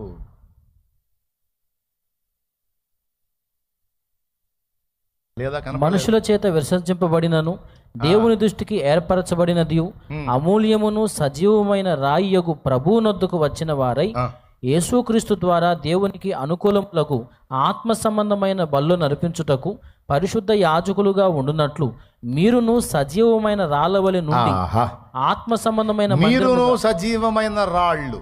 అది మీరును సజీవమైన రాళ్ళు. ఇప్పుడు మనందరం ఎవరు అండి? సజీవ రాళ్ళం. మీరు చెప్పండి, నిజంగా మీ మీ మీ బ్రతుకు, నా బ్రతుకు, మన బ్రతుకు రాయిలాగే ఉందా? చంచలంగా ఉందా? ఎంతమంది ఒప్పుకుంటారో చేతులు ఎత్తండి. మనం రాళ్లలాగా స్థిరంగా ఉన్నామా? కదిలిపోయే చంచలత్వం కలిగి ఉన్నామా? యథార్థ హృదయులైతే చేతులు ఎత్తండి. మనది చంచలం సరిగే సార్. నేనైతే రాయిలాగైతే లేను. కదిలిపోయే అస్థిరుడుగా చంచలంగా ఉన్నాను. అన్నుడు నువ్వు స్థిరంగా ఉన్నావా? బ్లూ చొక్కా మరి చెయ్యేత్తవే. అందరం పిచ్చోళ్ళం ఏంది? దేవునికి స్తోత్రం. ఆడపిల్లలే చేతులు ఎత్తుతుంటే పాపం పిచ్చి తల్లులు. అయినా ఈ పిచ్చోళ్ళని, చంచలుల్ని, బలహీనుల్ని, ఈ అల్పుల్ని పట్టుకొని ఆ పిచ్చి మహారాజు ఏమంటున్నాడు తెలుసా? మీరు రాళ్ళు, సజీవ రాళ్ళు అన్నాడు. అంటే పలుకుతాడు ఆయన ముందు. వెధవలు అన్నాడు మనల్ని. నేనన్నా అరే తురే, ఇప్పుడు వాడిని అరే అంటాను. వాళ్ళందరూ పిల్లలు కదా, అరే అంటాను. యేసయ్య నాకన్నా గొప్పవాడు, గౌరవనీయుడు. యేసయ్య ఏమంటాడు తెలుసు? నా కుమారుడా యూసుఫ్ అంటాడు. నేను ఎవరు యూసుఫా అంటాను. నేను మనిషి వ్యవహారం ఇది. అదే ఒరే అశోక్ అంటాను. ఏమండి, జస్ట్ అశోక్ మేనమావన్ అంతే. కానీ యేసయ్య అశోక్ అనేవాడికి రూపునిచ్చినవాడు. 100 సార్లు అరే తురే అనొచ్చు, అనడు. నా కుమారుడా అశోకు అంటాడు. ఎంత మర్యాదిస్తాడో మనకి. మళ్ళీ నెత్తి మీద రూపాయి పెడితే దమ్మిడికి జలని బతుకులు మన. ఆయన లెక్కలో చెప్తున్నానండి. ఎంత మర్యాదిస్తాడో, ఎంత గౌరవిస్తాడో, ఎంత సన్మానిస్తాడో, ఎంత ఘనంగా మాట్లాడతాడో. నేర్చుకోవాలండి. యేసయ్యను చూసి నేర్చుకోవాలి. ఇతరులను ప్రోత్సహించటం, ఇతరులను బలపరచటం, ఇతరులను ధైర్యపరచటం అనేది నేర్చుకోవాలి. ఇది కీలకమైన విషయం అబ్బాయి.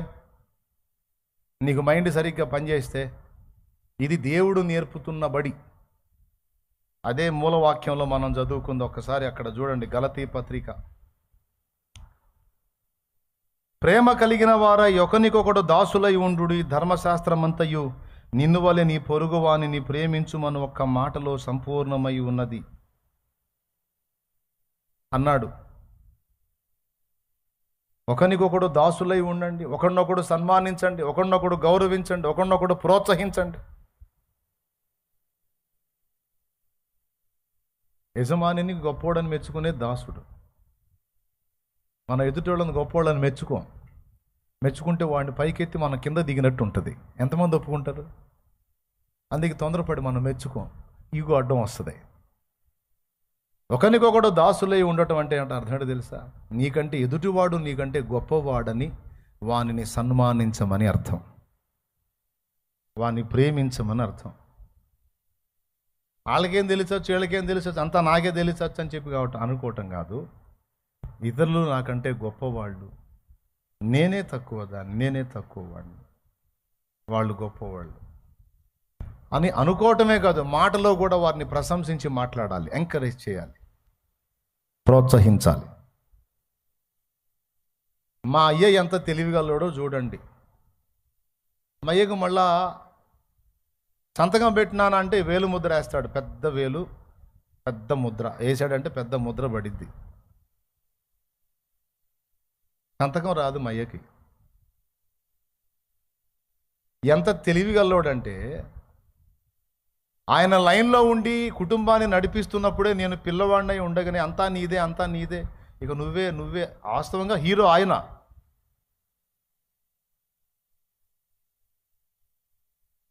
ఏమైనా అర్థమవుతుందా తండ్రులారా, తల్లులారా? ఎంత సులువుగా నా నెత్తిన బరువు వేశాడో మీకు తెలుసా మయ్య? అందుకే ఆయన అన్ని షేడ్లలో కనపడతాడు నాకు. మీ నాన్నని తెగ మెచ్చుకుంటాను అనొద్దు. అట్లా ప్రయోగాలు చేశాడు నా మీద, ఆయన సక్సెస్ అయ్యాడు. కుటుంబాన్ని ఆయన నడిపిస్తూ ఉండగానే, కుటుంబానికి ఆయన వెన్నుదన్నుగా ఉండగానే, కుటుంబానికి ఆయన పోషకుడుగా ఉండగానే తాను ఒక బలహీనుడైనట్టు, నేనే కుటుంబాన్ని అంతా చక్రం తిప్పాలన్నట్టు మాట్లాడేవాడు. తన్ను తాను తృణీకరించుకొని తన చిన్న కొడుకు, 8వ కొడుకు నేను, దేవునికి స్తోత్రం, 8వ సంతానం నేను, నన్ను ఆయన అలా మాట్లాడేవాడు. నీదే బాధ్యత, నీదే భారం, నీదే నీదే నీదే నీదే, నువ్వే చక్రం తిప్పాలి, కుటుంబాన్ని నువ్వే నడిపించాలి, కుటుంబాన్ని నువ్వే కట్టాలి, కుటుంబాన్ని నువ్వే అని. ఎంత వయసులోనో తెలుసా? నాకు 11 సంవత్సరాల వయసులో ఈ మాటలు చెప్పటం మొదలుపెట్టాడు. ఏమండి,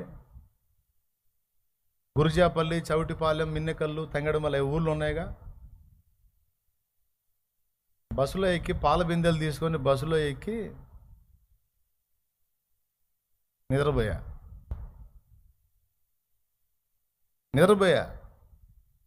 నిద్రపోయి ఆ ఊరు పోయి సీట్లో పండుకున్న చిన్నోడిని, పిల్లోడిని కదా, కండక్టర్ కనపడలా. అందరు దిగారు అనుకున్నాడు, డోర్ వేసుకున్నాడు, తిరిగి మధ్యరాలు వచ్చేదాకా లేచి కూర్చున్నా. బస్సు నేను దిగాల్సిన ఊరు పోయి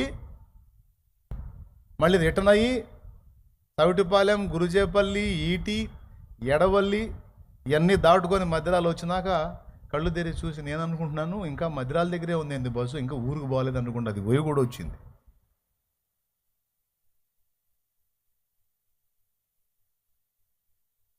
అంటే పండుకొని నిద్రపోతే సోయ లేకుండా నిద్రపోయి మళ్ళీ ఏం చేయాలా? ఇంటికి పోతే ఎట్లా? ఎంత అయింది అప్పుడు టైం? ఆఖరి బస్సు 10. దిగి మళ్ళీ అడ్వాన్స్ సెంటర్లో పాల బిందెలు పెట్టుకొని, దేవుడా ఏదన్నా బండి పంపించు, దేవుడా ఏదన్నా బండి పంపించు, దేవుడా ఏదన్నా బండి పంపించు అంటే ఒక జీప్ వెళ్తుంది. ఎక్కడ దాకంటే చౌటిపాలెం దాకా పోతా ఉన్నాడు. ఆ జీబు ముందు బానెట్ మీద ఎక్కి కూర్చున్న బిందెలు పెట్టుకొని. ఆడ చేరేసరికి 11 అయింది. ఆ చౌటిపాలెం నుంచి నేను పోవాల్సిన ఊరికి పోవాలంటే మధ్యలో సమాధుల్లో గుండా పోవాలి. ఆ పక్క ఈ పక్క సమాధులు ఉంటాయి. 10-11 ఏళ్ళ వయసు. ఇక నాకు హర్రర్ మూవీస్ అన్నీ అప్పుడే గుర్తొస్తున్నాయి.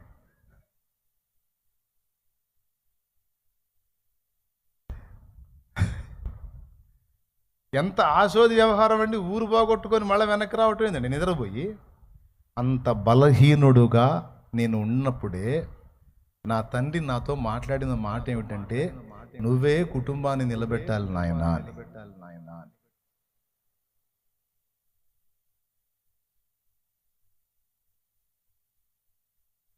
ఇంతసేటు చెబుతున్నాను, మీకు ఏమైనా అర్థమైందా? పిల్లల్ని ఎలా పెంచాలో, కుటుంబంలో వ్యక్తుల్ని, స్నేహితుల్ని, సంఘములో నీ సహోదరులను ఎలా ప్రోత్సహించాలో అదొక్కటి నేర్చుకో ఈరోజు. నిన్ను వలె నీ పొరుగువానిని ప్రేమించమని ఉంది కదా, ధైర్యపరచు, నిరీక్షణ చెప్పు, రేపటిని కూర్చున్న భవిష్యత్తు నీకు ఉందిలే అని చెప్పి ధైర్యమి. ఖచ్చితంగా అలా తయారవుతారు, ఖచ్చితంగా అలానే ఫలిస్తారు. దేవుడు చేస్తాడు. దేవుడు చెప్పిన విధమే నేను మీకు చెప్పాను, దేవుడు చేసే పద్ధతే మీకు చెప్పాను. పిరికోండి చూసి పరాక్రమం గల బలాఢ్యుడా అంటాడు. గొడ్రాలు అయిన శారా, అబ్రహాము ఇద్దరిని పట్టుకొని మీకు ఆకాశ నక్షత్రాలంత సంతానం కలుగుతారు అంటాడు. ఏకంగా టైటిల్లే పేర్లే పెట్టేస్తాడు. అబ్రామును పట్టుకొని అబ్రహాము. అబ్రాము అంటే ఘనుడైన తండ్రి, అబ్రహాము అంటే జనములకు తండ్రి. ఒక కొడుకు కూడా లేనప్పుడు జనములకు తండ్రి అని పేరు పెట్టి అట్లా చెబుతాడు. అంతే. నువ్వు దేవుని దగ్గర పోయి, దేవా నేను నంబర్ 1 వెధవని అన్ను అంటే దేవుడు ఊరుకోడు. ఎవడు చెప్పాడు రా నువ్వు వెధవని? నోర్మై ఆ మాట అనొద్దు అంటాడు. లేదు తండ్రి, నేను నంబర్ 1 వెధవని దేవా.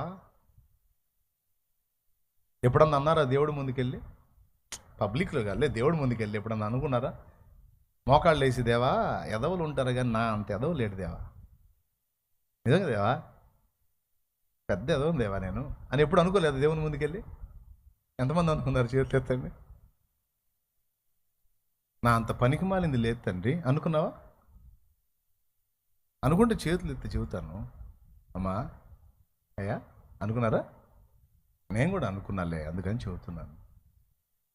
ఏమని నంబర్ 1 పనికి మాలోళ్ళు ఎంతమంది ఉంటారో తెలియదు. వాళ్ళందరిలోకి ఎవడురా నంబర్ 1 అంటే నేనే వస్తా ప్రభా అని నేను అనుకున్న రోజులు ఉన్నాయి దేవుని ముందు. దేవుడు ఏమన్నాడో తెలుసా? ఆ మాట అనొద్దు అని గద్దించాడు.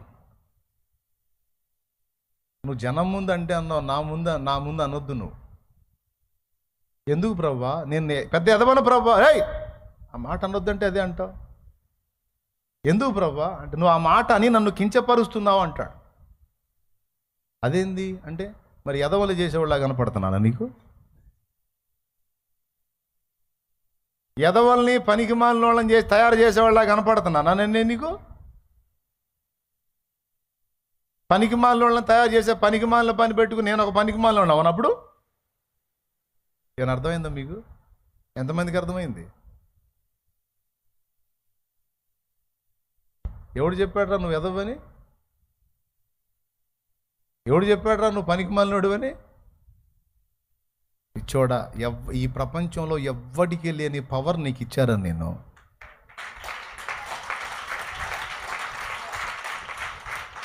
ఈ ప్రపంచంలో ఎవ్వరికి లేని పవర్ని నీకు ఇచ్చా ఒక విషయంలో. అది మిగిలిన వాళ్ళకి ఎవరికి లేదు. ఎవరికి లేని ఫేస్ నీకు ఇచ్చా, ఎవరికి లేని ప్రభావాన్ని కూడా నీకు ఇచ్చా. అది నీలో నిద్రాణమై ఉంది. దాన్ని మేల్కొలుపు. నువ్వు ఎందుకు పనికిమాలినోడు అవుతావు నేను చూస్తా. ఇది అర్థమైతే నేను ముగిస్తా. ఎంతమందికి అర్థమైంది? దేవుని దగ్గరికి వెళ్ళి కొంతమంది ఇలాంటి మాటలు మాట్లాడతారు. నేను చెబుతున్నా, నువ్వు పనికిమాలిన దానివి పనికిమాలిన వాళ్ళ కనపడవచ్చు, నీ పిల్లలు నీకు పనికిమాలిన వాళ్ళ కనపడవచ్చు. కానీ నీకు తెలియదు భవిష్యత్తులో నీ పిల్లలు ఏం కాబోతున్నారో, దేవుడు ఏం చేయబోతున్నాడో, ఏ పనికి వాళ్ళని నిలబెట్టబోతున్నాడో, ఏ స్థాయికి వాళ్ళని తీసుకెళ్ళబోతున్నాడో, నీ బిడ్డల్ని రేపు ఎంత గొప్ప వాళ్ళని చేయబోతున్నాడో నీకేం తెలుసు? పొద్దున్నే పోయి సాయంత్రానికి దుమ్ము కొట్టుకొని గొర్రెల వెంట పోతే ఎంత దువ్వో తెలుసా, ఎంత దుమ్మో తెలుసా?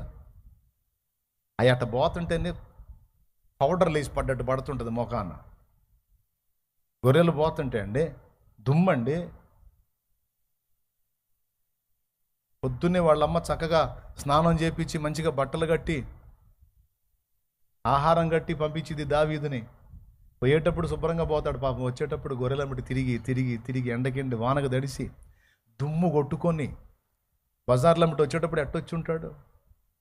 అలాంటి పిల్లవాడిని చూసి ఎవడన్నా అనుకుంటాడా ఇశ్రాయేలుకు రాజు అవుతాడని? ఈరోజు నేను చెప్తున్నాను, నువ్వు పనికిమాలినోడు అనుకున్న నీ పిల్లలే రేపు గొప్పవాళ్ళు కాబోతున్నారు. నా దేవుడు వాళ్ళని అలా చేయబోతున్నాడు.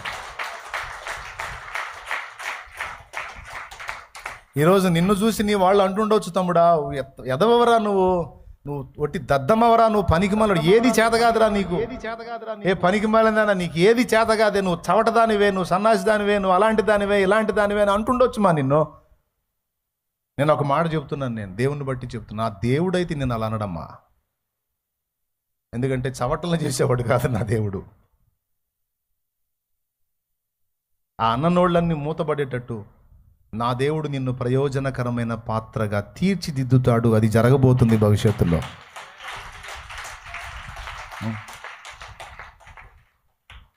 నిన్ను తృణీకరించిన వారి ఎదుట నిన్ను ఘనపరిచి తల ఎత్తి నీ సంతతిని ఆశీర్వదించి నీకు పుట్టిన వారిని ఆశీర్వదించి నా తండ్రి ఘనపరచబోతున్నాడు. నా తండ్రి అన్యాయస్తుడు కాదు. ఎన్నోసార్లు నేను పొందిన అవమానకరమైన మాటలను బట్టి దేవుని ముందు ఏడ్చుకున్నా. నేను ఇలా అన్నారు ప్రభువా అని ఏడ్చుకున్నా.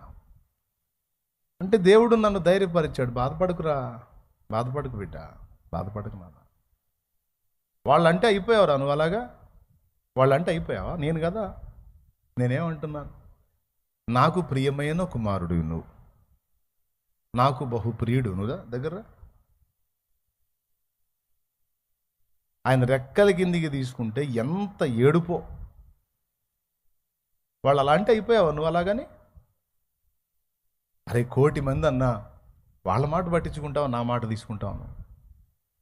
నేను కదా అనాలి, నేను అనలేదు కదా. నువ్వు ఆశీర్వదించబడిన వాడివి నానా, నువ్వు ఆశీర్వదించబడిన వాడివి నానా.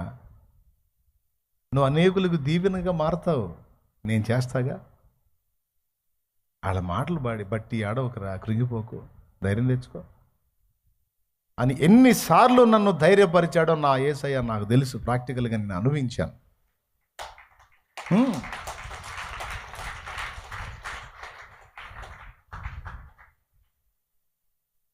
గుర్తు చేసుకో మనసా అనే పాటలో పాడుకున్నాను. ఎవరు లేని నిసీధిలోనా యేసు ప్రేమ కలయికనో, ఏనాటికి మారిపోని క్రీస్తుని మమకారమును గుర్తు చేసుకో మనస, గుండెలోన దాచుకో. ఆ పాటలో చెప్పుకున్నా. ఈ మాటలు మీకు అందరికీ ఎందుకు చెప్తున్నానంటే, దయచేసి పిల్లల్ని కొంచెం ప్రోత్సహించండి, ఇతరులను ప్రోత్సహించండి, ఇతరులను ప్రేమించండి, వాళ్ళని ఆదరించండి, ధైర్యపరచండి, కృంగిన వారిని లేవనెత్తండి, భవిష్యత్తు మీద ఆశ కలిగించండి. ఆమె విశ్వాసురాలు కాబట్టి, థామస్ ఆల్వా ఎడిసన్ తల్లి విశ్వాసురాలు కాబట్టి, భక్తురాలు కాబట్టి, దేవుని బట్టి ఆ మాట పలికి. టీచర్స్గా నువ్వు పిచ్చోడివి కావచ్చు బేట, చెవిటోడి కావచ్చు, కానీ నా దేవుడు నిన్ను తయారు చేశాడు. నా దేవుడే నిన్ను మేధావిగా చేస్తాడు. నా దేవుడే నిన్ను తెలివైన వాడిగా చేస్తాడు. నా దేవుడే నిన్ను ప్రయోజకుడుగా చేస్తాడు. ఈరోజు ప్రతి ఇంట్లో స్విచ్ చేశాడు, టప్మన్ లైట్ వెలిగిందంటే ఆయన పుణ్యమే. ప్రపంచమంతా ఆయన కనిపెట్టిన బల్బు వెలుగులో బతుకుతుంది. ఈరోజు బల్బు వేసుకుంటాడు కానీ కనిపెట్టినవాడిని గుర్తు చేసుకోడు. థామస్. దేవునికి స్తోత్రం కలుగును గాక. ప్రియులారా, నువ్వేం దిగులు పడద్దు.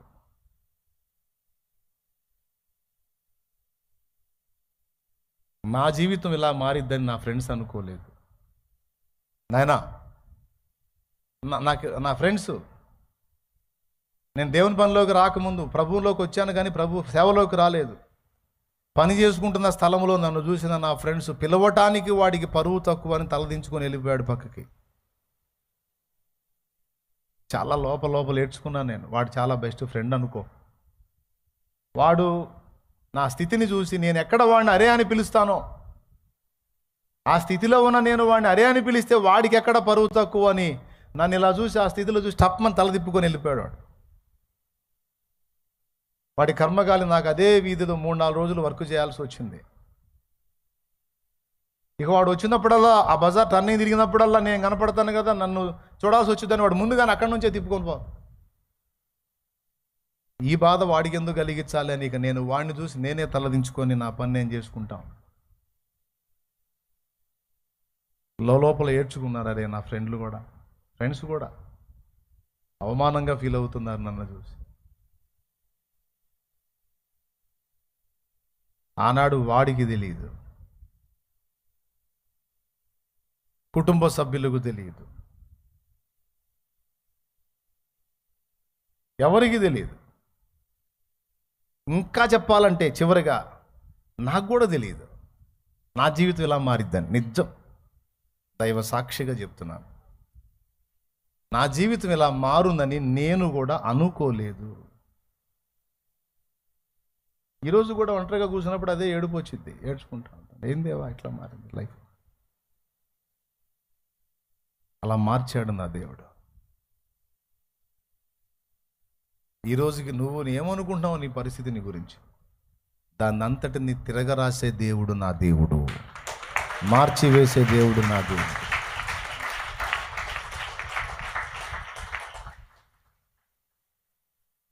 నీ ఫ్యూచర్ని ఎలా మారుస్తాడో నీకు తెలుసా? ఆయన చేతుల్లో ఉంది. నిన్ను రత్నంలా తీర్చిదిద్దే బాధ్యత నా దేవుడిది. ఆయన తీసుకుంటాడు. అందుకే చెప్తున్నా, నిన్ను గూర్చైనా, నీ వారిని గూర్చైనా, నీ ఇంటనున్న నీ కుటుంబ సభ్యులను గూర్చైనా నువ్వు తలంచవలసిన విధము, నీ పొరుగువారి విషయంలో నువ్వు కలిగి ఉండవలసిన అభిప్రాయాన్ని ఈరోజు నీకు నేర్పించానని అనుకుంటున్నాను నేను. చెప్పు, ఏం పలుకుతావు నీ బిడ్డను గురించి అంటే ఏంటి? ఏం పలుకుతావు నీ ఇష్టం.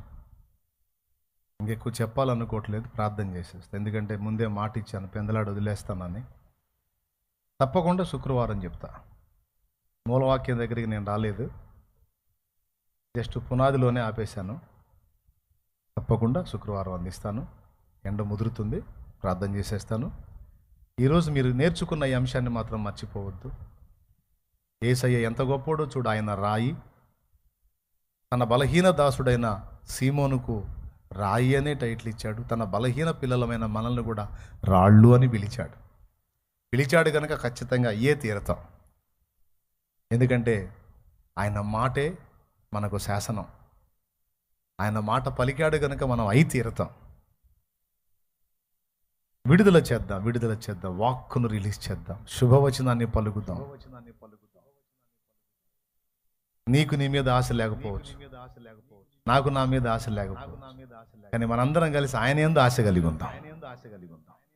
ఆయన నెరవేరుస్తాడు, ఆయన తయారు చేస్తాడు, ఆయన మన తలనెత్తుతాడు.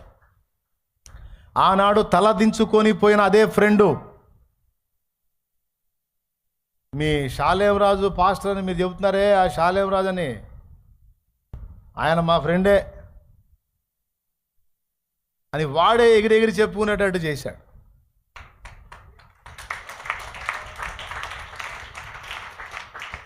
మళ్ళా వాడు నాకు, ఇప్పుడు నేనున్న పొజిషన్లో వాడిని చూసి వాడు దీన స్థితిలో ఉన్నాడు. ఓడ బండి అయింది, బండి ఓడ అయింది అన్నట్టు అయింది వ్యవహారం. వాడు అధో గతిలో ఉన్నాడు, వాడు కనపడ్డాడు నాకు. నేను వాళ్ళలాగా దాటిపోలా. బండి ఆపి పోయి వాడిని పలకరించి, పరామర్శించి, ప్రోత్సహించి వెళ్ళా. అక్కడ పాట, రే మనుషుల స్థితిగతులను బట్టి అంచనా వేయొద్దు, దేవుడు చరిత్రలో తిరగరాస్తాడ్రా. కానీ నీలాగైతే ఉండాలనుకోలేదు నేను, నువ్వు ఎప్పటికీ నా ఫ్రెండ్ వేరాన్ని దగ్గర తీసుకున్నా.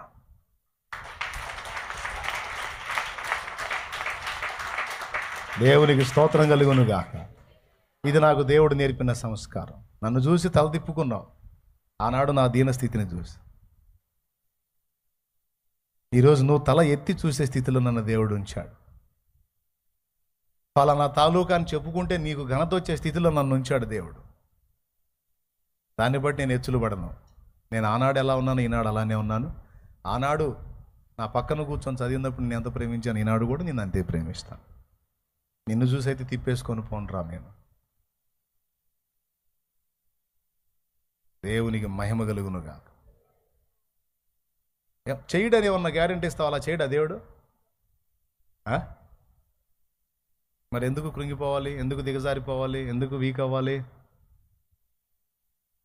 ఎందుకు శపించుకోవాలి?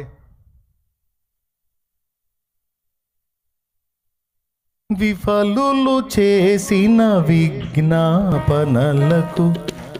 సఫలత నీవే కదా సిల్వధరా, శాంతికరా. విఫలులు చేసిన విజ్ఞాపనలకు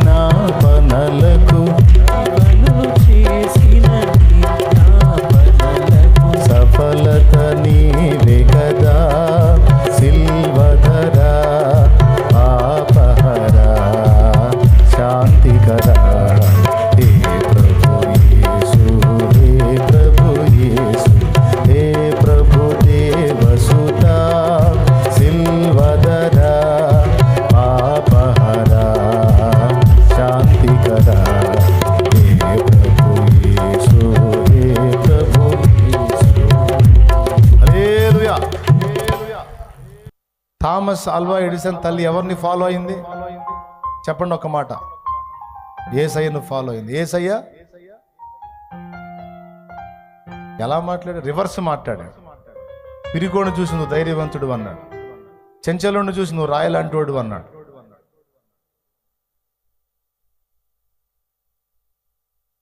గొడ్రాలను చూసి నువ్వు వేలకు జలం తల్లివి అన్నాడు.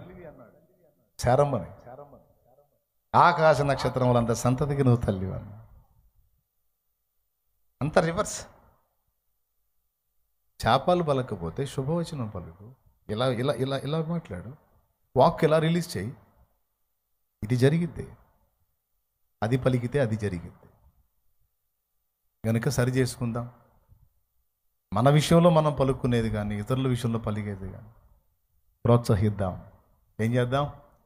వెన్ను తడదాం, ధైర్యపరుద్దాం, నిలబెడదాం, ఆదరిద్దాం. అదే క్రైస్తవుడికి వన్నె. అదే క్రైస్తవుడికి తగింది.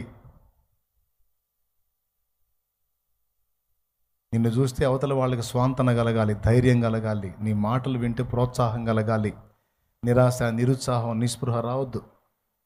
ఆ స్థితిలో ఉన్నోళ్ళు కూడా నీ మాటలు వినబడ్డప్పుడు బ్రతుకు మీద ఆశ పుట్టాలి, ధైర్యం రావాలి. అలాంటి వాక్కుని ఎప్పుడూ మనం కలిగి ఉండాలి. దేవునికి స్తోత్రం. అలాంటి కృప మనకు దేవుడిచ్చునుగాక.